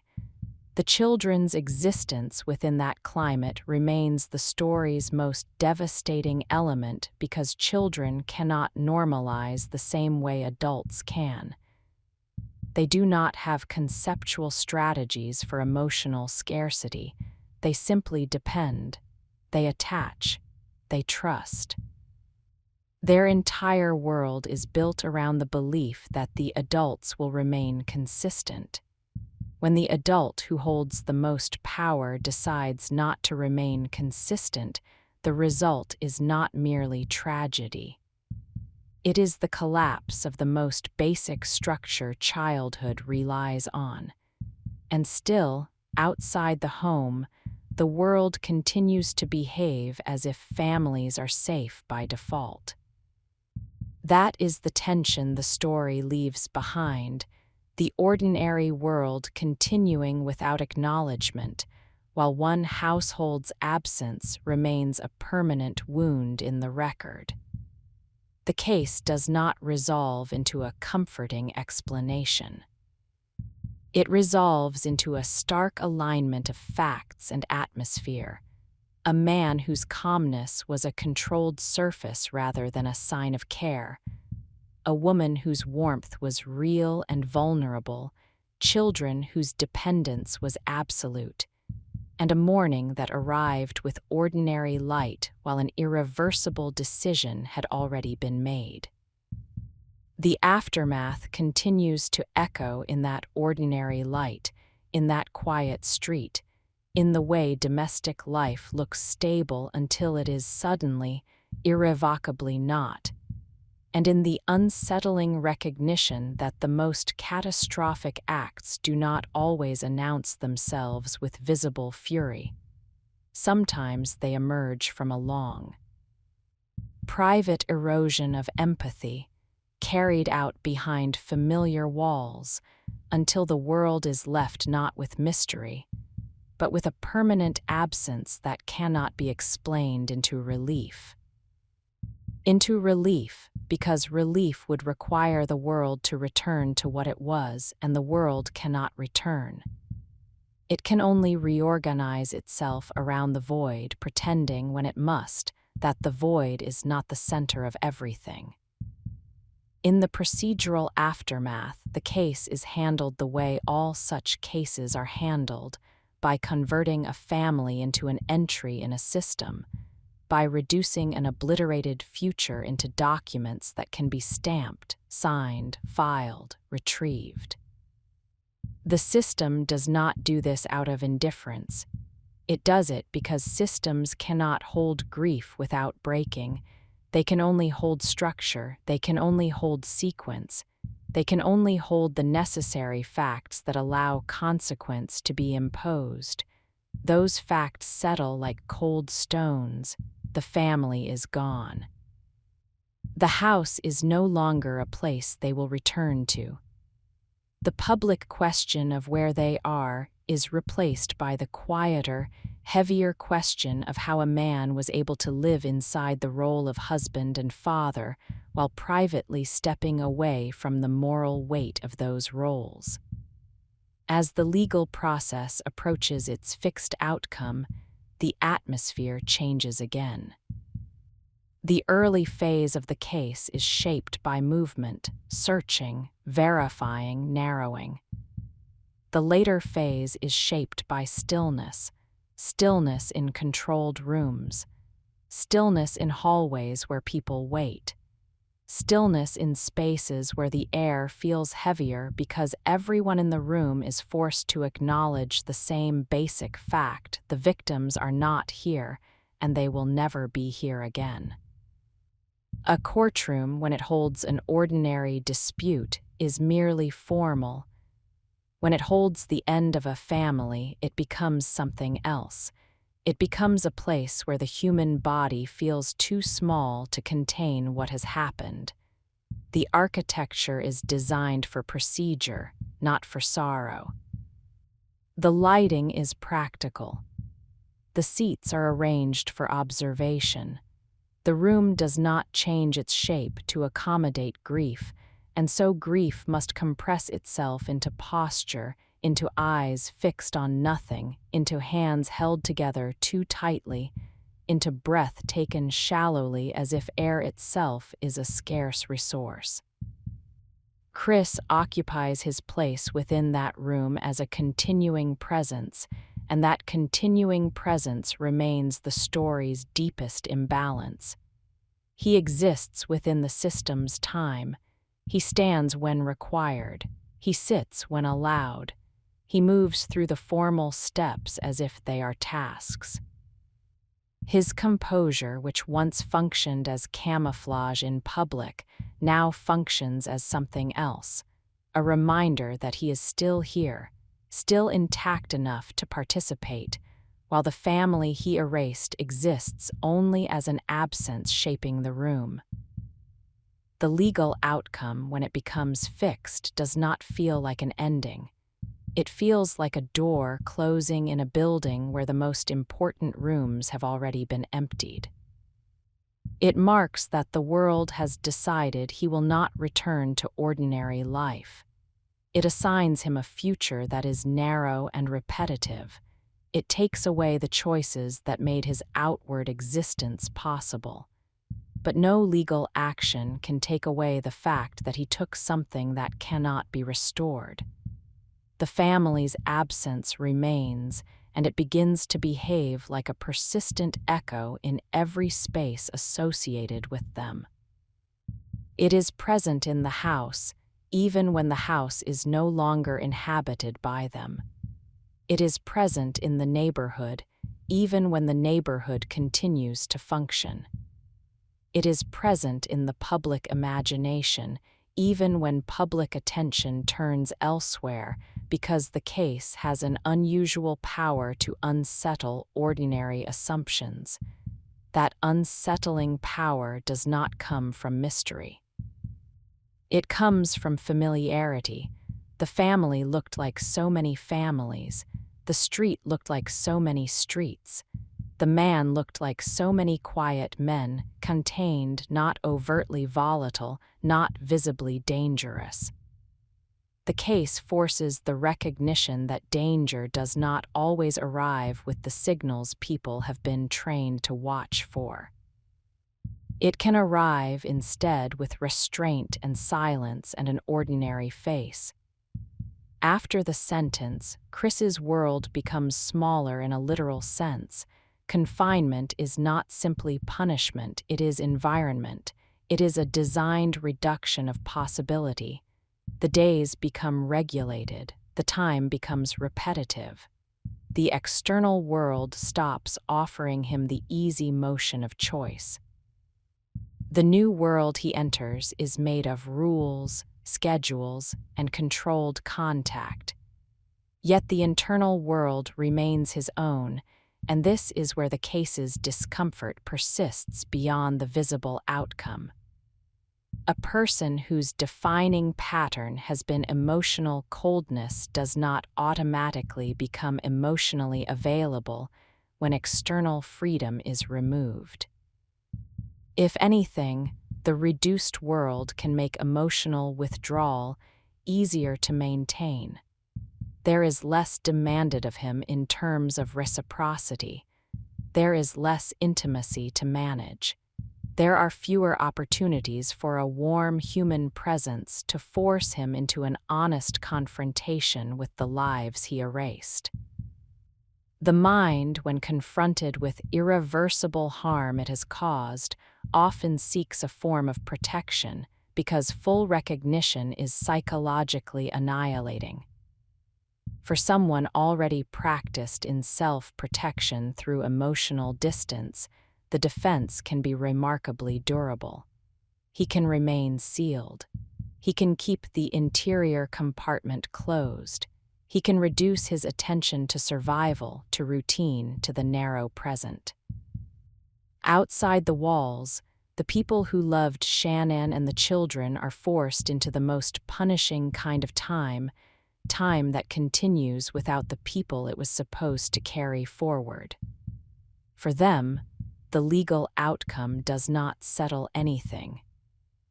It only confirms that the world agrees formally that what happened cannot be placed back into the category of accident or misunderstanding. It confirms that the absence is permanent permanent absence changes the way memory behaves. In ordinary grief, memory can still point toward a continuing relationship with the living: phone calls, visits, new moments that gradually soften the sharpness of what was lost. Here, the relationship is frozen. The victims remain fixed in the last preserved images of their lives. Shannon remains pregnant forever in the public record. The children remain young forever in the photographs that circulate. They do not acquire new years, new expressions, new complexities. They remain in the bright simplicity of their last known moments, and the longer time passes, the more painful that fixedness becomes. Because fixedness is the opposite of life, the cultural afterlife of the case emerges from that contradiction. The victims remain vividly human through preserved fragments, while the future that would have made them fully three-dimensional over time has been erased. The story becomes, therefore, both personal and symbolic without trying to be symbolic. It is personal because the victims are real and specific. It is symbolic because their disappearance occurred in the most familiar setting a culture can imagine, the family home. As the public revisits the story, attention repeatedly returns to the domestic imbalance that preceded the crime, because the mind keeps searching for the point where the ordinary became fatal. It returns to the pattern of Chris's withholding, the slow cooling, the controlled distance, the subtle dominance that can be exercised by refusing to engage. It returns to Shannon's visible effort, the warmth that tried to keep the household coherent, the vulnerability of a partner reaching for connection while the other partner withdrew. It returns to the children's dependence, the small lives shaped entirely by trust placed in the person who held the most power over their safety. The story does not turn into a rant because the facts do not require one. The imbalance speaks for itself. A warm household cannot survive indefinitely on one person's warmth. A marriage cannot remain stable if one partner is privately constructing a future that does not include the other. A family cannot remain safe if the adult who holds power begins to treat the family as a barrier to personal desire rather than as a moral boundary that must not be crossed. This is where the case's quiet horror resides, in the suggestion that Chris's coldness was not merely a mood. It was a method. It was a way of keeping control in the relationship by staying emotionally unreachable. It was a way of making Shannon carry the emotional burden of repair while he remained insulated, and when the pressure of responsibility intensified, financial strain, marital confrontation, pregnancy, his internal logic moved not toward accountability, but toward removal. Removal is the most extreme form of control because it eliminates the other person entirely.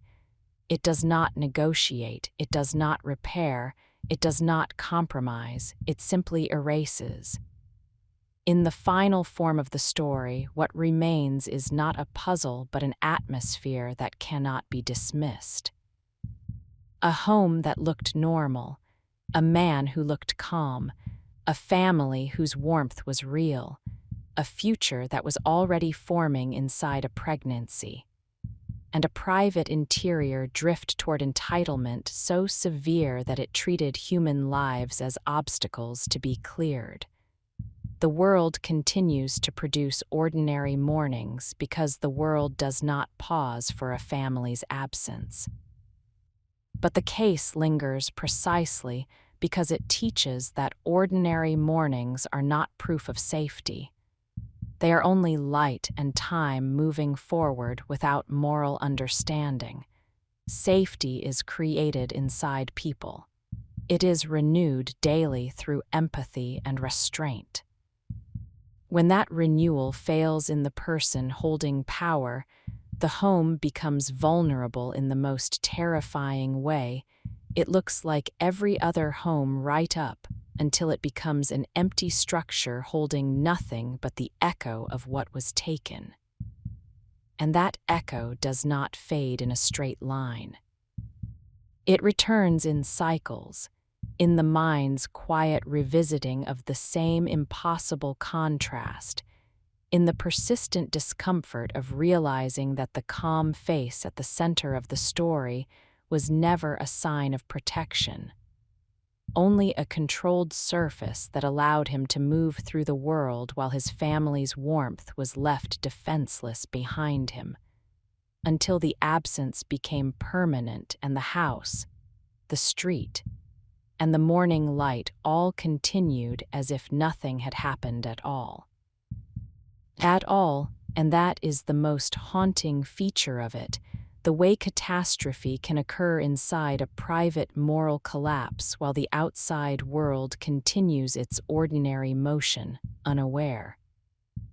What follows, after the formal outcome is fixed, is not an aftershock that fades. It is a new background condition. The case becomes woven into the fabric of how people remember that period, how they interpret domestic life, how they talk about disappearance and betrayal, and the thin line between a strained household and a catastrophic one. It lives on in the smallest re-encounters with normalcy, because normalcy is no longer entirely innocent once it has been forced to host a story like this. In the broader public imagination, there is always a temptation to treat a case as a closed narrative once the state has imposed consequence. The narrative has a beginning, a middle, and an end. The end is the sentence. The file is closed. The world moves on, yet in cases that involve intimate erasure, where the violence is not imported from outside but emerges from within the family bond, the end remains psychologically unfinished. It does not settle into a clean moral category because the setting resists the mind's need for distance. The setting is the kitchen, the bedroom, the hallway. The setting is the place where children should be safest. The setting is the place where vulnerability is supposed to be protected by love. That resistance is why the story continues to feel close, even for those who never knew the victims. It does not allow itself to become something that happened elsewhere. It happened in a space the culture treats as a sanctuary. It happened in a life that looked, from the outside, like a recognizable version of family. The preserved fragments of Shannon's life continue to stand against the attempt to flatten the case into mere notoriety. Her presence remains active in the record, not through speeches or formal statements, but through the visible evidence of a woman inhabiting the daily work of being a mother and partner. The way she is remembered is often bound up with movement, organizing, communicating, planning, caring. Not because she is turned into a symbol, but because the ordinary details of her life are what were removed. The tragedy is not only that she is gone, but that her work, so continuous it often goes unnoticed, was interrupted mid-flow. Her children remain fixed in the most painful way possible, as children always remain when they are taken. They remain at an age where the world is still interpreted through trust. Their faces in photographs and videos retain the open quality of dependence, eyes that do not carry suspicion, bodies that do not carry the guardedness adults accumulate over time. That open quality is what makes their absence so difficult to hold. It forces the recognition that their world was not large enough to contain the concept of betrayal. And then there is the unborn child, the future that had already become physical reality. Pregnancy does not exist as an idea. It exists as a body's daily transformation, as a life forming inside a life. It demands gentleness from the world around it. It demands responsibility from the adults who created it. When that demanded responsibility is met with erasure, the effect is not merely sadness. It is a kind of existential affront, because it violates one of the most basic assumptions people carry about continuity, that tomorrow will arrive for those who are already building it. In the long public aftermath, the figure of Chris remains unsettling not because he is extraordinary in appearance, but because he is ordinary enough to force recognition of a disturbing human possibility. That emotional coldness, when paired with control and self-centered entitlement, can become something lethal without ever displaying itself as rage. It is easy to imagine danger as explosive because explosion leaves debris visible to everyone. This case suggests danger can be implosive, contained, internal, quiet, growing tighter until it collapses inward and takes everything in its orbit with it. An implosion does not warn the outside world. It occurs behind a controlled surface. Chris's behavior in the early phase, his contained demeanor, his apparent focus on managing appearance, becomes a kind of signature in that context. It reads like a continuation of the same relational method he appears to have practiced at home, staying emotionally unreachable, letting others fill the space with urgency, presenting himself as steady while the people around him become visibly distressed. In a marriage, this method can create a cruel hierarchy. The emotionally present partner becomes the one who looks unstable because she is the one reacting honestly to instability. The emotionally cold partner becomes the one who looks stable because he is refusing to react at all. The hierarchy is subtle, and that subtlety is part of its power.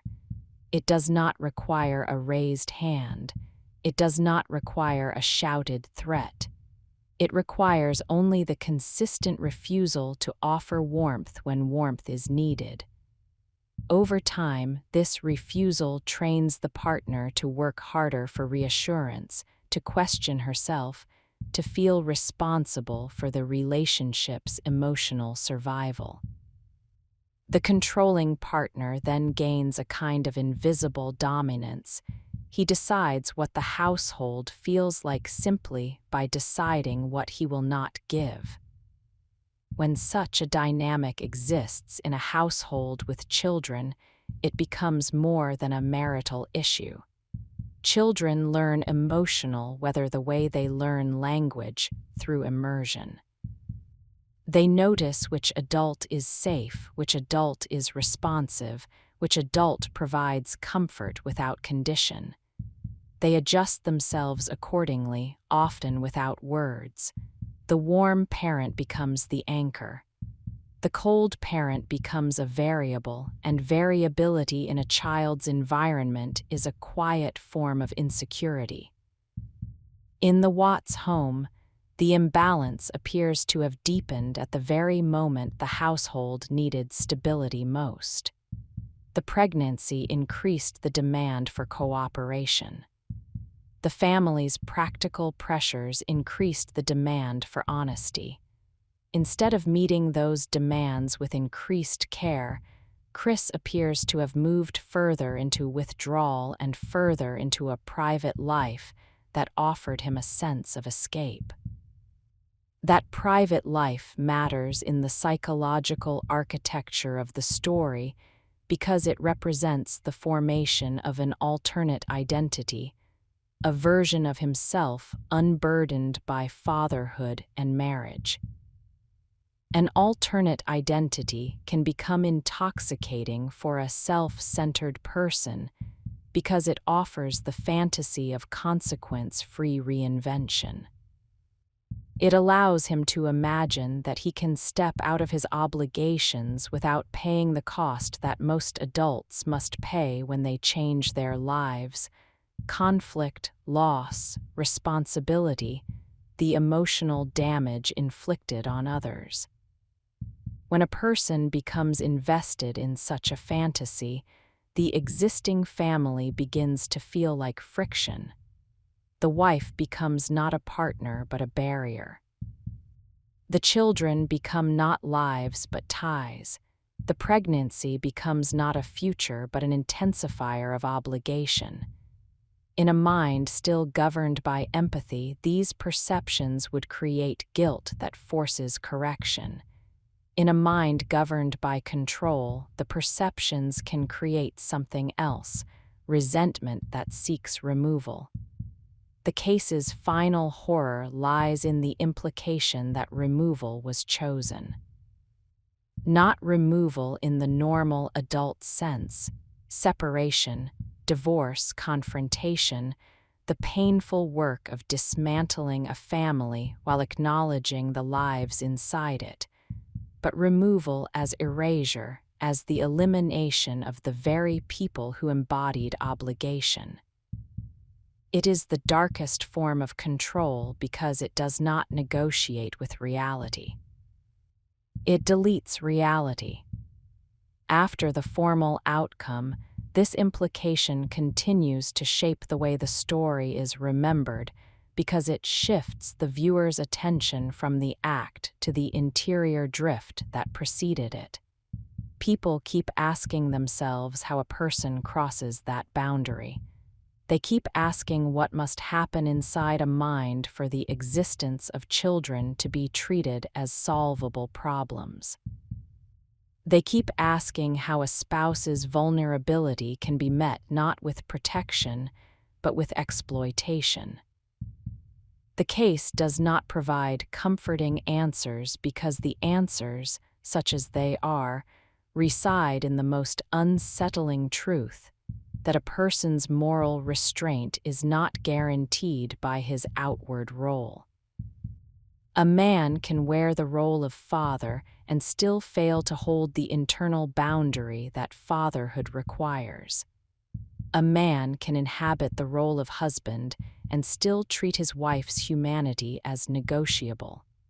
A calm demeanor can coexist with a catastrophic lack of empathy. In the years that follow, the story becomes part of a larger cultural anxiety about what cannot be seen. People become more aware of how little outsiders can truly know about a household. The exterior of a home is designed to hide interior life. Curtains, walls, polite neighborhood interactions, these are not suspicious on their own. They are simply how private life is protected. Yet this case introduces a shadow to that protection because it demonstrates that privacy can conceal not only ordinary struggles but extraordinary danger. That shadow does not mean people live in constant fear. It means they carry an added awareness. They recognize, perhaps more sharply, the difference between privacy and secrecy. Privacy is a boundary that protects dignity. Secrecy is a boundary that protects deception. In the Watts story, secrecy appears to have been an active element, a private world where Chris's emotional investment moved elsewhere while the family continued living in good faith, unaware of how far the interior drift had gone. The story also leaves behind an uncomfortable recognition about emotional labor. Shannon's visible effort, her reaching, her communication, her attempt to hold the family together, can, from a distance, be misinterpreted as intensity for its own sake. But seen through the lens of the case's outcome, that effort reads differently. It reads as a person trying to keep stability alive in an environment where stability was being withdrawn. It reads as a pregnant mother trying to secure reassurance and cooperation at the exact moment the family's absence becomes an ongoing fact in the lives of those who loved them. It does not stay in the past. It enters every new present. It turns celebrations into reminders. It turns ordinary days into quiet grief without warning. It turns the future into a series of blank spaces where a mother and children should have been. There is a particular cruelty in how time behaves after such a loss. Time does not stop. It continues, indifferent, offering new years that the victims cannot inhabit. The children would have aged into new faces, new heights, new voices. They would have developed the complexities that make them fully themselves beyond early childhood. Shannon would have moved through motherhood into the later forms of it, watching her children become less dependent, negotiating adolescence, shaping their lives not only through care but through guidance. The unborn child would have become a presence in the home, a new pattern of routine, a new set of small sounds and needs and milestones. None of that arrives. And because none of it arrives, the preserved images become both comfort and torment. Comfort, because they keep the victims human and present against the flattening force of procedure. Torment, because they show life moving forward with confidence in a future that is now known to be impossible. For the wider culture, the story becomes a kind of quiet warning that cannot be fully integrated without discomfort. People want to believe that domestic violence announces itself in obvious ways, that danger is visible, that a person capable of catastrophic harm will look different. Yet this case refuses that belief.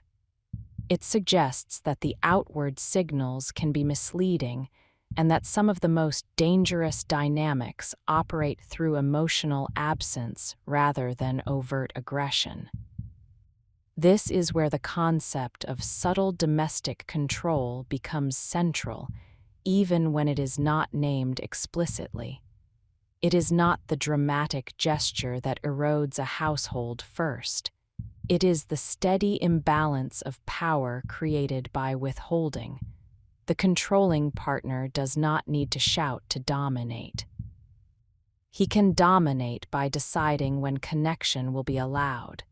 He can dominate by refusing to participate emotionally, forcing the other partner to become the one who is always reaching, always explaining, always trying.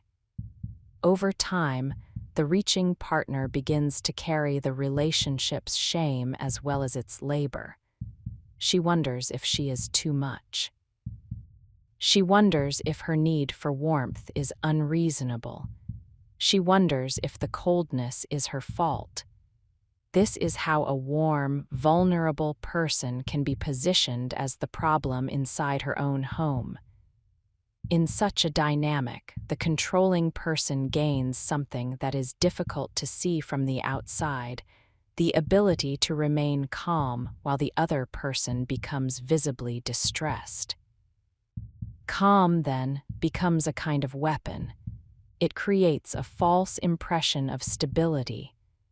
It allows outsiders to misread the relationship, to assume the distressed partner is unstable and the calm partner is reasonable. The misreading reinforces the imbalance, because it isolates the warm partner further. It makes her less likely to be believed if she attempts to describe what she feels inside the home. In the Watts case, this misreading is part of what makes the story linger.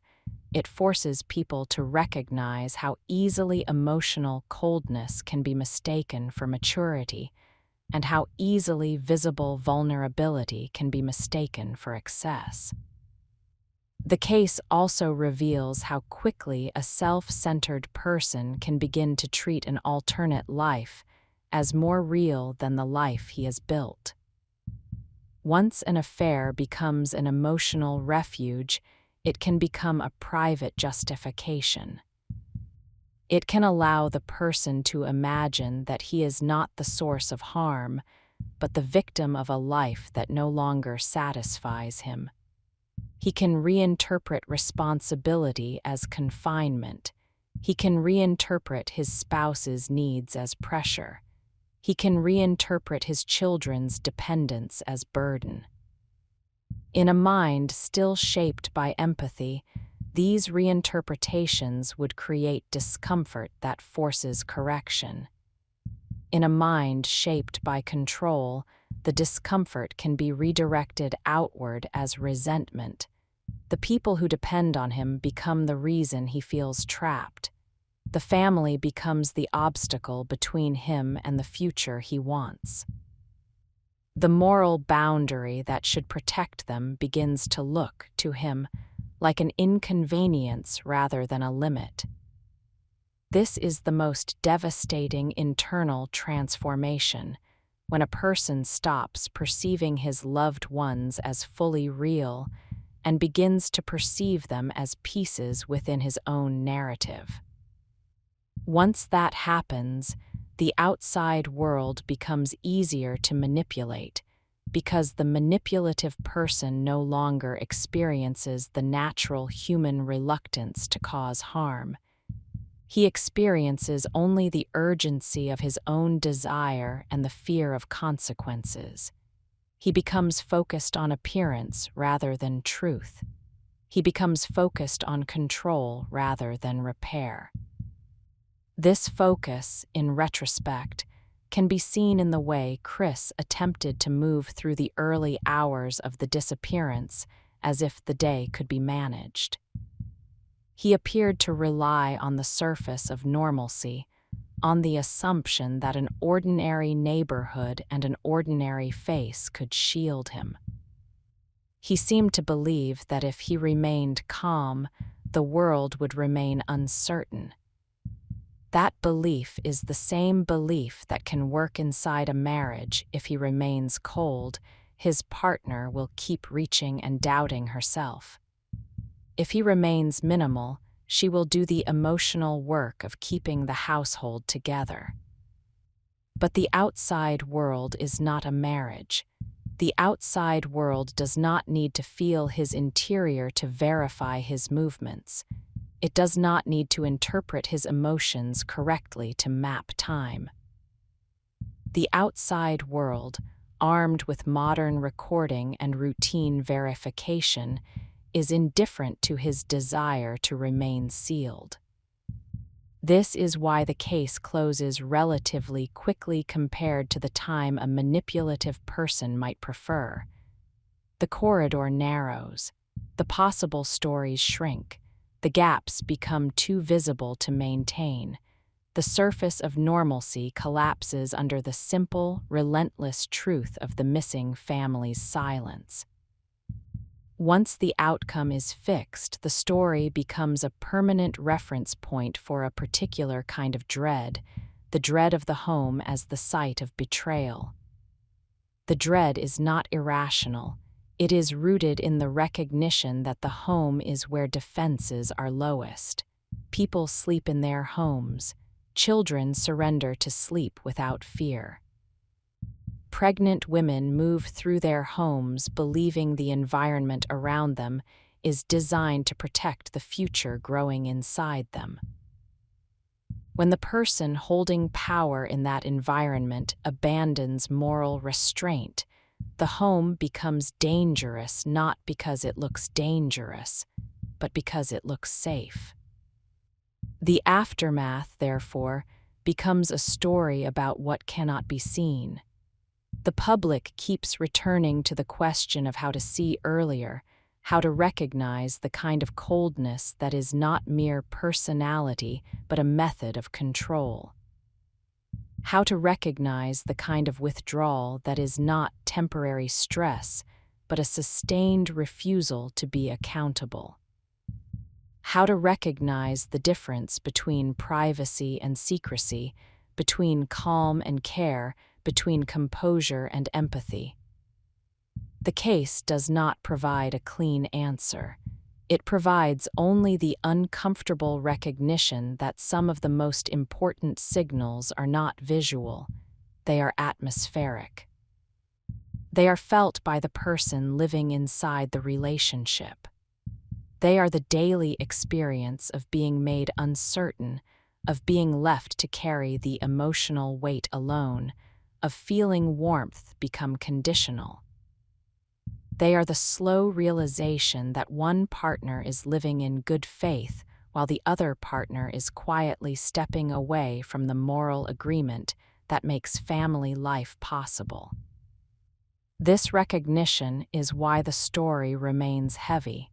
It does not end with the sentence. It continues in the subtle changes it creates in cultural perception, in the way it teaches people to take emotional coldness seriously when it appears as a pattern rather than a phase, and in the way it forces the viewer to admit that safety is not guaranteed by appearance. And beneath that cultural residue, the private truth remains the same and cannot be improved by any insight. Shannon and her children were warm and vulnerable, living forward into an ordinary future. Chris was withdrawing into a private future that centered his own desires. When the moment arrived where his desires collided with his obligations, he chose erasure over accountability. The world continues to move forward under bright suburban mornings. Houses continue to stand. Families continue to form. Children continue to trust. Pregnancy continues to promise tomorrow. Yet the story remains like a shadow under that promise, insisting that tomorrow depends always on the moral restraint of the people entrusted with power in the home. And that when that restraint is abandoned in silence, the consequences can arrive without warning, leaving behind not a mystery, but a permanent absence that the world will never truly know how to carry. Carry, because carrying is what human beings do when there is nothing else left to do. They carry absence the way they carry weather, the way they carry time, the way they carry the knowledge that something permanent has entered the world and will not be removed by wishing or reasoning or punishment. In the first stretch of aftermath, people often imagine that the story belongs to the public record now, that its weight has been transferred to documents and courtrooms and sealed decisions. But the private gravity does not transfer. It stays with the people who loved the victims, and it spreads in quieter rings through everyone who stood near enough to feel the shift when the neighborhood's normal life was pierced. A street like that is built on the belief that the worst things happen elsewhere. It is built to feel insulated by lawns and new construction and the unspoken agreement that families live here because families want safety. When that belief is broken, it does not shatter in one loud moment. It fractures into small, persistent doubts. A neighbor sees a garage door lift and does not feel neutral. A neighbor hears a child crying in a different house and does not feel only irritation. A neighbor watches a couple argue in a driveway and does not treat it as ordinary noise. the mind becomes less willing to assume that what is visible is all that exists. In the Watts home, what was visible had been carefully maintained. The surface of family life can be polished in the same way a house can be staged, smiles, plans, the appearance of cohesion. Yet beneath that surface, the household had been living under an imbalance that is difficult for outsiders to detect because it does not always leave bruises. It leaves exhaustion. It leaves confusion. It leaves one partner carrying the emotional weight of the family while the other partner becomes increasingly unreachable, increasingly selective about when warmth will be offered, increasingly skilled at remaining calm while the other person does the work of keeping life coherent. After the case becomes known in full, that imbalance begins to look less like marital strain and more like the atmosphere in which erasure becomes possible. Not inevitable, but possible. Because possibility is what moral drift creates, the gradual opening of doors inside a person that should have remained locked. Chris's pattern, his measured demeanor, his tight control over outward display, his capacity to remain composed while the world around him collapsed, becomes, in the public mind, a kind of cold signature. It does not need to be named as monstrous to feel unsettling. It is enough to see that the emotional signals most people rely on were missing, replaced by a posture that seemed designed not for shared grief but for self-preservation. Self-preservation is natural. Most people cling to it. But in a story like this, self-preservation becomes revealing because it appears to dominate where empathy should have erupted. The mind expects a father to be destroyed by the disappearance of his children, not merely inconvenienced by it. The mind expects disorganization, desperation, the involuntary chaos of terror. When what it sees instead is controlled restraint, it senses, even without language, that the interior reality may not match the exterior performance. The legal system, by its design, cannot respond to that sensing. It cannot convict mood. It cannot sentence demeanor. It responds to facts, to sequence, to verifiable movement and verifiable absence. It builds its own kind of narrative, one that is stripped of emotion not because emotion is irrelevant, but because emotion is unmeasurable and therefore unreliable as proof. So the case in its institutional life becomes increasingly clean, a timeline, a set of decisions, an outcome that is fixed. The rooms where these outcomes are formalized become places where the air feels heavy precisely because the process must remain orderly. Disorder is not allowed. No matter how severe the loss, the system requires structure. It requires people to sit, to wait, to comply with procedure. It forces grief to compress itself into stillness. In that compressed stillness, the absence of Shannon and the children becomes the most dominant presence. It is not theatrical. It is physical in its effect. It changes the way bodies sit. It changes the way breath moves. It changes the way eyes fix on surfaces without seeing them. The human mind can endure many things, but it struggles to endure the sight of the person responsible still existing in the room, while the victims exist only as a void that cannot be filled. Chris remains in that space as a continuing fact. His posture, his physical presence, the ordinary mechanics of his body continuing to function, emphasize the asymmetry the system cannot repair. The sentence that follows can remove him from the public world. It cannot return the victims. It cannot restore the family's forward motion. It can only impose containment. Containment then becomes Chris's new climate. His future narrows into repetition, into regulated time, into an environment designed to prevent harm by limiting freedom. It is a world of schedules and rules and observation. The outside world becomes smaller, and when the outside world becomes smaller, the inside world often becomes louder. Yet loudness is not guaranteed. For a person practiced in emotional withdrawal, the inner world can remain sealed even when walls close in. The same traits that functioned as control in family life, coolness, restraint, the ability to withhold, can become insulation in confinement. Insulation from the full human reality of what has been done.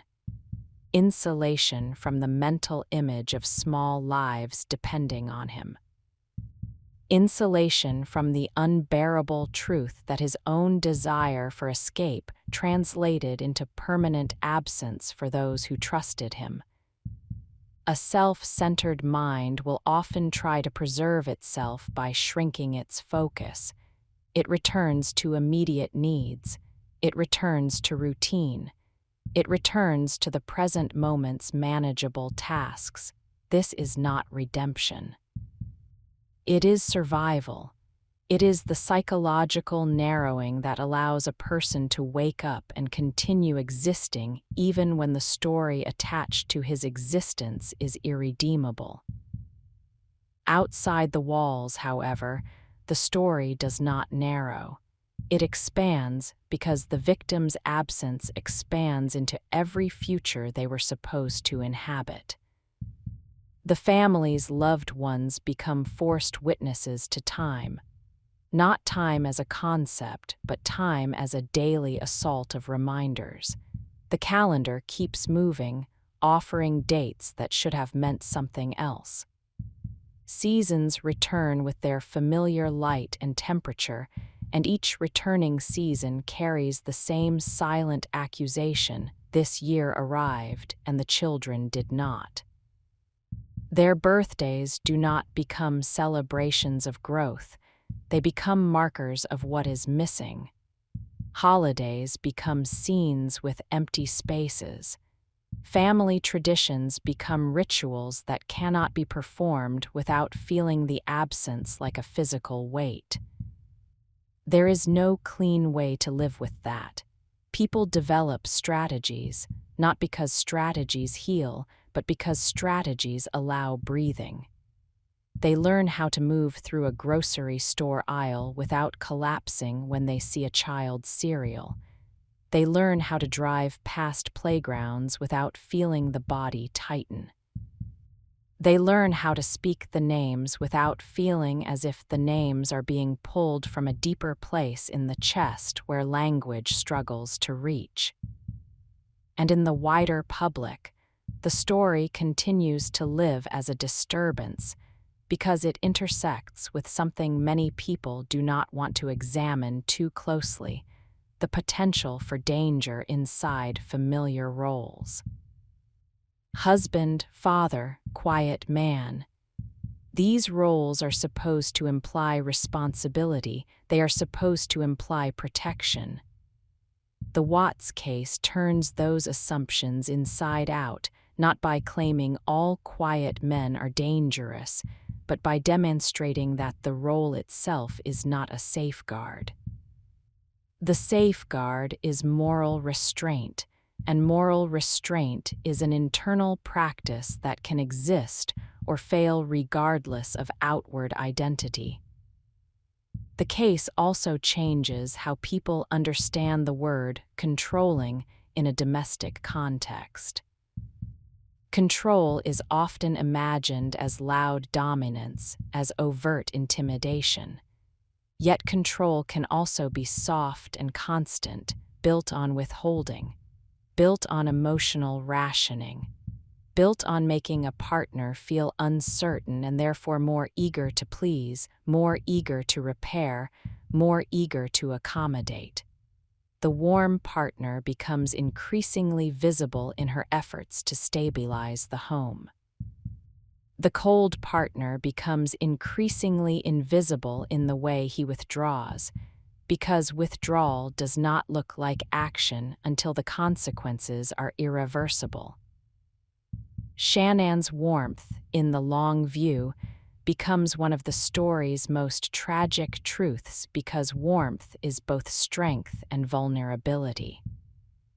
Warmth insists on connection. It assumes shared reality. It assumes that a family bond contains an unspoken line that will not be crossed. Warmth moves forward with faith in repair, and that faith can be exploited by someone whose interior priorities have shifted toward self above all else. A person like Chris can appear to accept the warmth without returning it. He can let it fill the house while he remains emotionally elsewhere. He can benefit from the household structure while privately building an alternative narrative in which the household is temporary.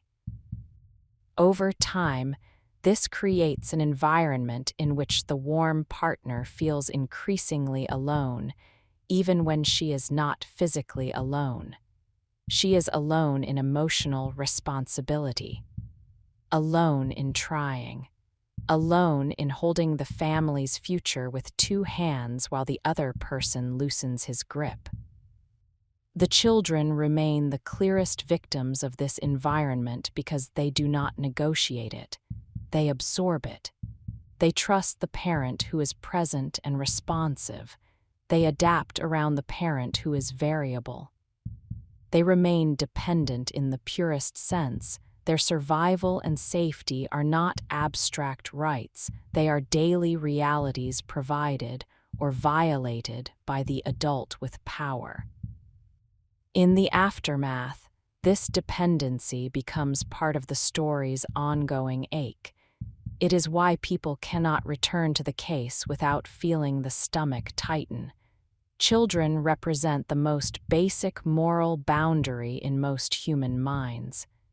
Their vulnerability activates a protective instinct so deep it is almost reflexive. When that boundary is violated, it does not feel like ordinary wrongdoing. It feels like a rupture in the shared human agreement that the smallest lives must be protected. The house, empty of the family, becomes a kind of still monument to that rupture. It does not need a marker. Its emptiness is its marker. The rooms remain the same dimensions they were when the children lived there, and that sameness becomes cruel. It suggests that the space is waiting for a life that will not return. It suggests that the physical world is indifferent to moral loss, and that indifference is one of the hardest things for humans to accept. As time passes, the story begins to shift again. The sharpness of breaking news fades, and what remains is a slower, more reflective weight. People who followed the case closely begin to realize that the most unsettling element is not the outcome, which is fixed, but the path, the gradual drift inside a person who could have chosen accountability and chose erasure instead. This drift is the case's quiet warning.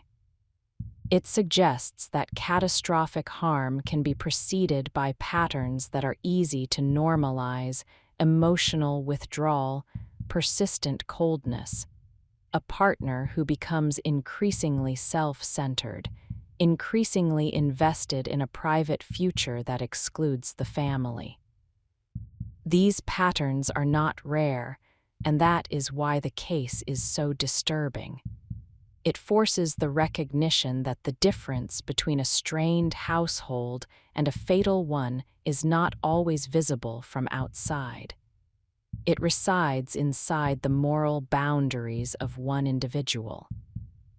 And when those boundaries collapse, the outside world cannot always intervene in time because the outside world is designed to trust the roles people present. It trusts the husband, it trusts the father, it trusts the calm face, it trusts the neat house, it trusts the ordinary street. This trust is not foolish, it is necessary for society to function. Yet the Watts case leaves behind the uncomfortable truth that trust can be exploited by someone who has learned to look stable while living in a private moral world that has already abandoned empathy. The story continues to live in that discomfort. It lives in the difference between appearance and interior reality. It lives in the way a controlled demeanor can conceal a controlling mind. It lives in the way a warm partner can be left carrying the entire emotional architecture of a family until the architecture collapses under a decision made in silence. And in the years that follow, even as other stories rise and fall, this one remains as a quiet, heavy reference point, a reminder that the most devastating betrayals are not always committed by people who look like villains, but sometimes by people who look ordinary, who move through routine without drawing attention, who remain calm in public while the private world they control is being hollowed out, until the only thing left is absence, and the world, indifferent and bright, continues anyway. The morning does not arrive with violence, it arrives with order. A pale strip of light lifts itself over a quiet Colorado street, and the houses accept it without reaction, as if nothing in the world has changed. Porch lights click off on timers. Garage doors wait in their closed stillness. Lawns hold the last faint dampness of night.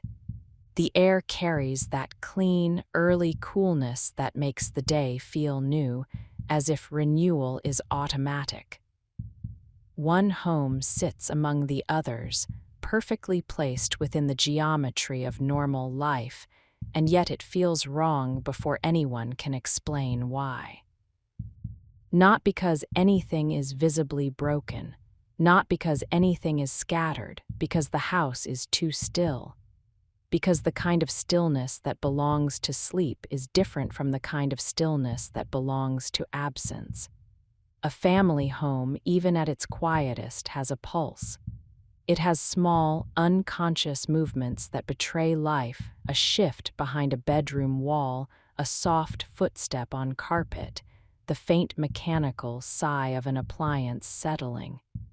Even silence has texture when people are inside it. But in this house, the silence is smooth, sealed as if the rooms have been emptied of their human rhythm while the structure remains intact, performing normality without the people who gave it meaning. Frederick, Colorado is built for continuation. It is a place designed to reassure. Newer streets, fresh paint. Sidewalks that curve politely around trimmed yards. A community shaped around the assumption that families live here to be safe, that children will grow here, that time will move forward in the predictable way people need it to. In August of 2018, the days can feel bright and almost harsh in their clarity. Sunlight comes cleanly, shadows sharp at the edges, everything looking newly defined. It is the kind of light that convinces the mind that the world is stable. Stability in a family is never produced by walls. It is produced by the invisible daily work of people, by restraint, by empathy, by the steady refusal to treat loved ones as expendable when life becomes uncomfortable. It is produced, most of all, by the internal boundaries of the adult who holds the most power in the household. Inside this home, that boundary has been eroding in private for a long time. On the surface, the family appears like countless others, a married couple, 2 small children, another child on the way. The ordinary American narrative, visible in the way modern families leave traces of themselves, images, updates, small records of daily life that are not meant to be evidence, only memory. A warm mother, present and energetic, moving through motherhood with the kind of intensity that is not performance but labor. 2 children living in the bright, unguarded trust of early life, their faces and bodies still shaped by the assumption that the adults around them exist to keep their world safe. Shannon Watts lives outwardly. Her life is motion toward tomorrow. Her days are filled with the practical tasks and emotional attentiveness that keep children alive and a home functioning. She is not warmth as an abstract quality. She is warmth as routine, the steady checking, planning, feeding, cleaning, organizing, reassuring. A home like this does not stay together on love alone. It stays together on the daily work of someone who keeps the family's story coherent. Her children exist in the space her warmth creates. Their world is small, and within that smallness, trust is not a choice, it is the air they breathe. They cannot protect themselves from the emotional climate of their home. They can only absorb it. They lean into the parent who is responsive. They relax in the presence of the parent who is gentle. Their vulnerability is not weakness. It is the natural condition of childhood. Chris Watts occupies the same home in a different way. From the outside, he blends into the neighborhood. He looks like routine. He looks like a man who works, returns home, repeats. He carries himself with contained quiet, the kind of calm that people often interpret as steadiness. In public spaces, this restraint reads as harmless. It reads as someone who does not make trouble, but inside a marriage, restraint can become something else. Control does not always arrive as shouting or threats. It can arrive as a coolness that never warms, as emotional withholding so consistent it becomes the atmosphere. A controlling person can dominate a household simply by deciding when connection will be allowed and when it will be denied. Warmth becomes a resource he rations. Reassurance becomes conditional. The partner who needs emotional reciprocity is forced to chase it because the alternative is to accept that the relationship has become hollow. This kind of control is subtle, and that subtlety is part of its cruelty. It allows the controlling person to appear reasonable while the other partner becomes visibly distressed. It allows outsiders to misread the dynamic, to see the warm partner's effort as intensity and the cold partner's detachment as stability. The imbalance deepens, not because the warm partner is irrational, but because she is attempting to keep the family alive while the other partner is quietly withdrawing from it. In the Watts household, that withdrawal appears to have been growing for months. The marriage is strained, not in a way that explodes outward, but in a way that erodes inward. A slow cooling. A decreasing willingness to engage, a husband who becomes less reachable, less responsive, less emotionally present. a wife who senses the shift and responds as many emotionally engaged spouses respond, by trying harder, asking more questions, searching for the repair that will restore equilibrium. At the same time, pressure accumulates. Another child is coming. Pregnancy is not merely an event, it is a daily physical reality that demands stability from the environment around it. It raises stakes. It intensifies vulnerability. It requires cooperation. In a healthy household, pregnancy draws partners closer because it makes them more aware of their shared responsibility. In a fractured household, pregnancy exposes the fracture sharply because it reveals how much care is needed and how little the withdrawing partner is willing to give. Shannon's vulnerability increases in those weeks.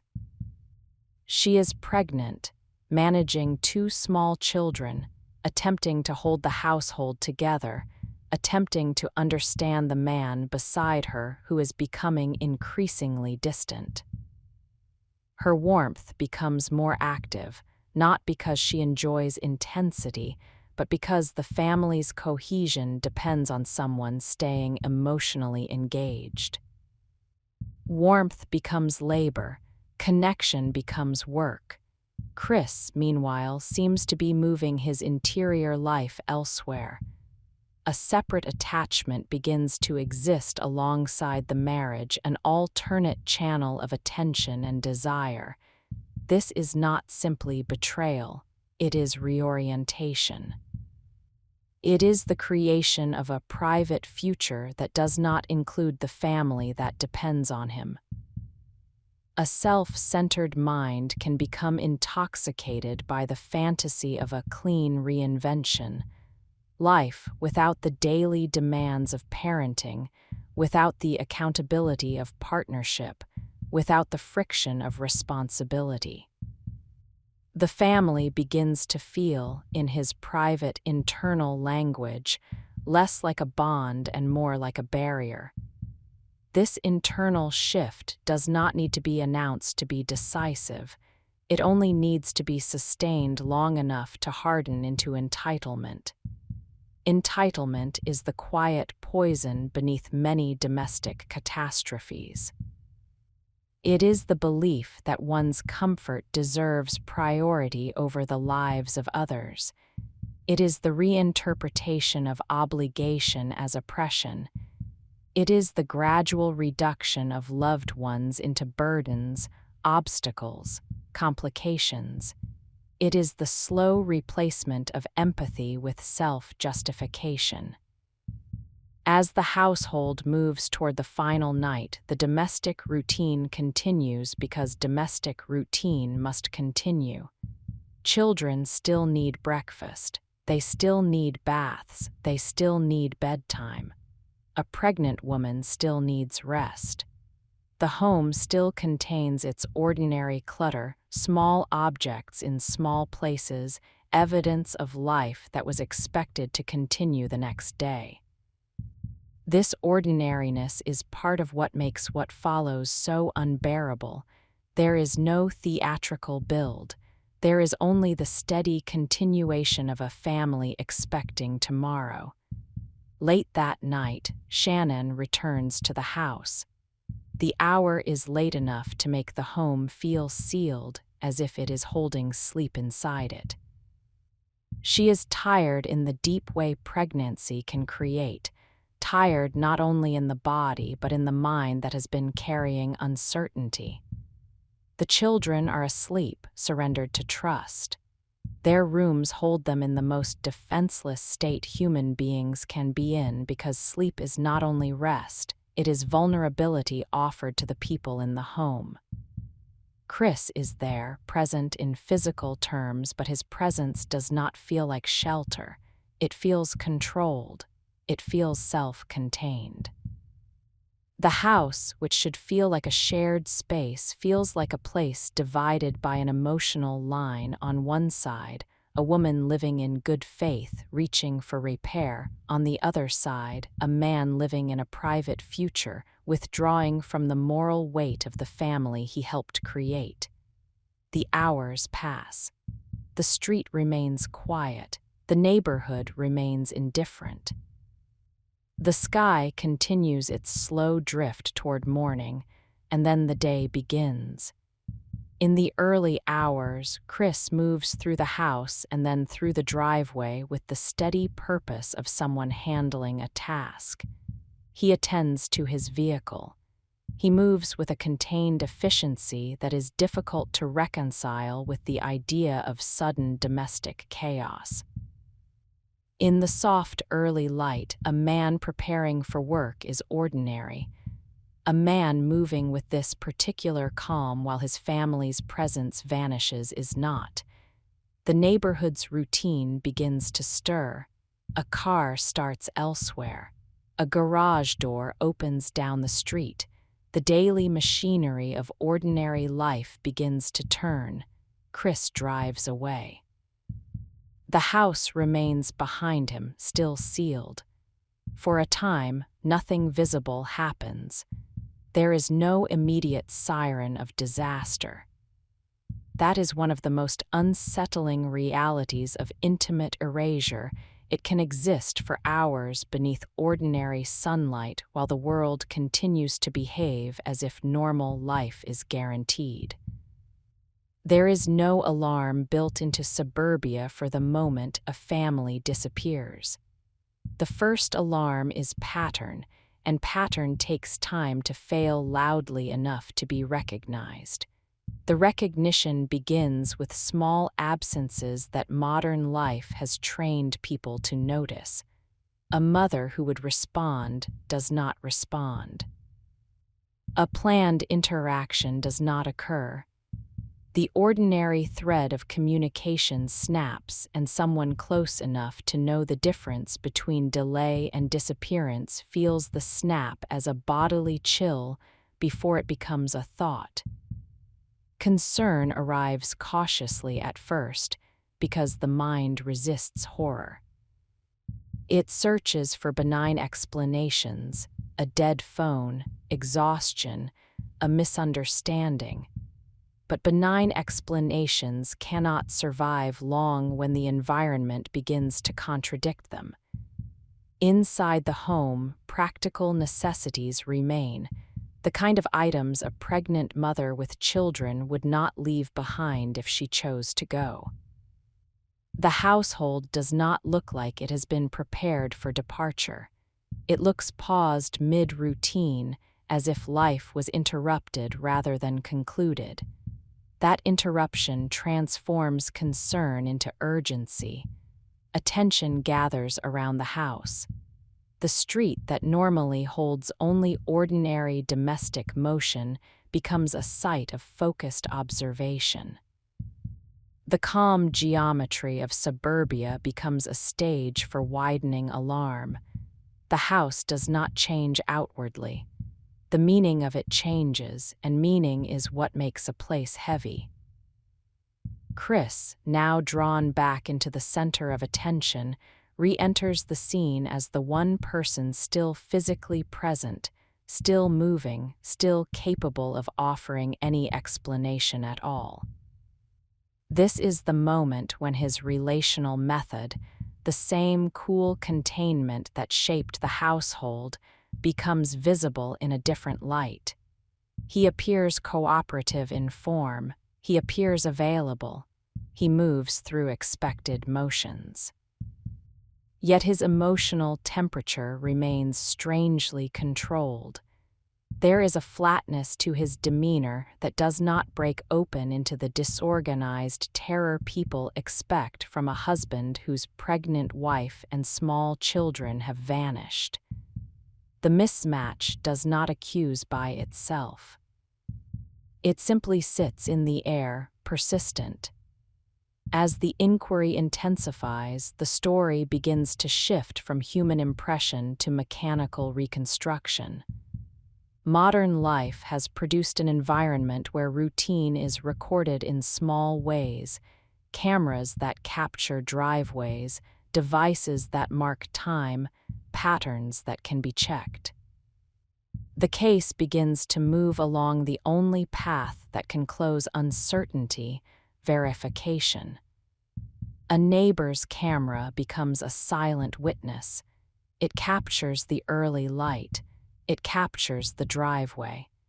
It captures repeated movement at an hour when the street is too quiet to absorb unusual behavior into the general noise of the day. The footage does not need to show explicit violence to be damning. It shows a pattern of motion that does not align with the idea that nothing significant happened in that window. This is where the corridor begins to form. The corridor is made of time stamps and location points: home, driveway, vehicle, route, work site. The corridor narrows with each fixed fact. The more narrow it becomes, the less space remains for stories that require the missing family to have moved by choice. Work becomes central because work is a map. It is a route that can be verified. It is a location that can be checked.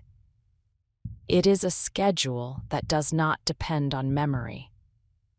When a husband's mourning becomes the only stable point in a family's disappearance, the geography of his mourning becomes a corridor that must be examined, because the missing have no reason to be in that corridor unless they were carried into it. The landscape of a work site is unlike a home. It is functional, it is open, it is shaped for utility rather than life. Its silence is not domestic, it is industrial. It can swallow human presence in a way that feels impersonal and cold. When the search turns toward such places, the story's atmosphere darkens without needing any gruesome detail. A pregnant mother and small children do not belong here, not in the ordinary meaning of belonging. As verification accumulates, possibilities are eliminated one by one. Voluntary departure becomes less plausible with each necessary item left behind. Random abduction becomes less plausible when the timeline narrows to a small window shaped around Chris's movements. Misunderstanding becomes less plausible when the silence persists and no signal of life returns. Each eliminated possibility makes the remaining possibility heavier until it begins to feel less like speculation and more like the only shape reality can hold. At the same time, another layer of Chris's private life becomes harder to ignore: the alternate attachment, the emotional investment directed away from his household.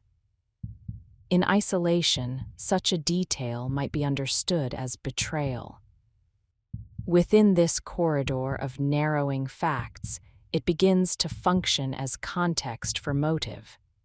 Not motive in an obvious cinematic sense, but motive in the quiet sense of entitlement, of a man imagining a future that required the removal of obligations rather than the honest confrontation of them.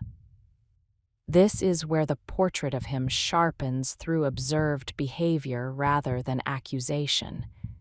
He appears to treat the situation as a narrative problem to be managed. His control does not dissolve into visible collapse. He remains contained. He remains careful. He seems to ration what the world can access. He behaves like someone attempting to preserve a version of himself, quiet, reasonable, ordinary, even as the corridor tightens around the fact that ordinary explanations are no longer available. For those watching from the outside, the shift from missing to gone begins to approach like a weather front. It is sensed before it arrives.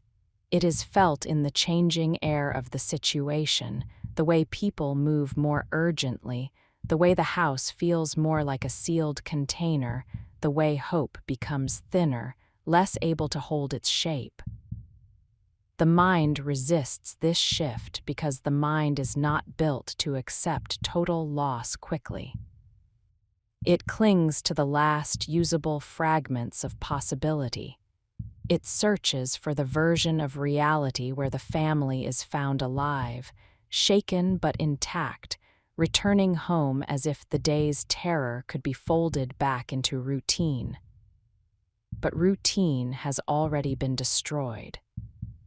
And as the corridor narrows further home to driveway, driveway to route, route to worksite, the story begins to take on the unmistakable weight of inevitability, the sense that the truth is no longer moving away from discovery, but being drawn slowly into the light, where no controlled demeanor, no outward calm, and no carefully managed surface will be able to keep it from becoming fully known.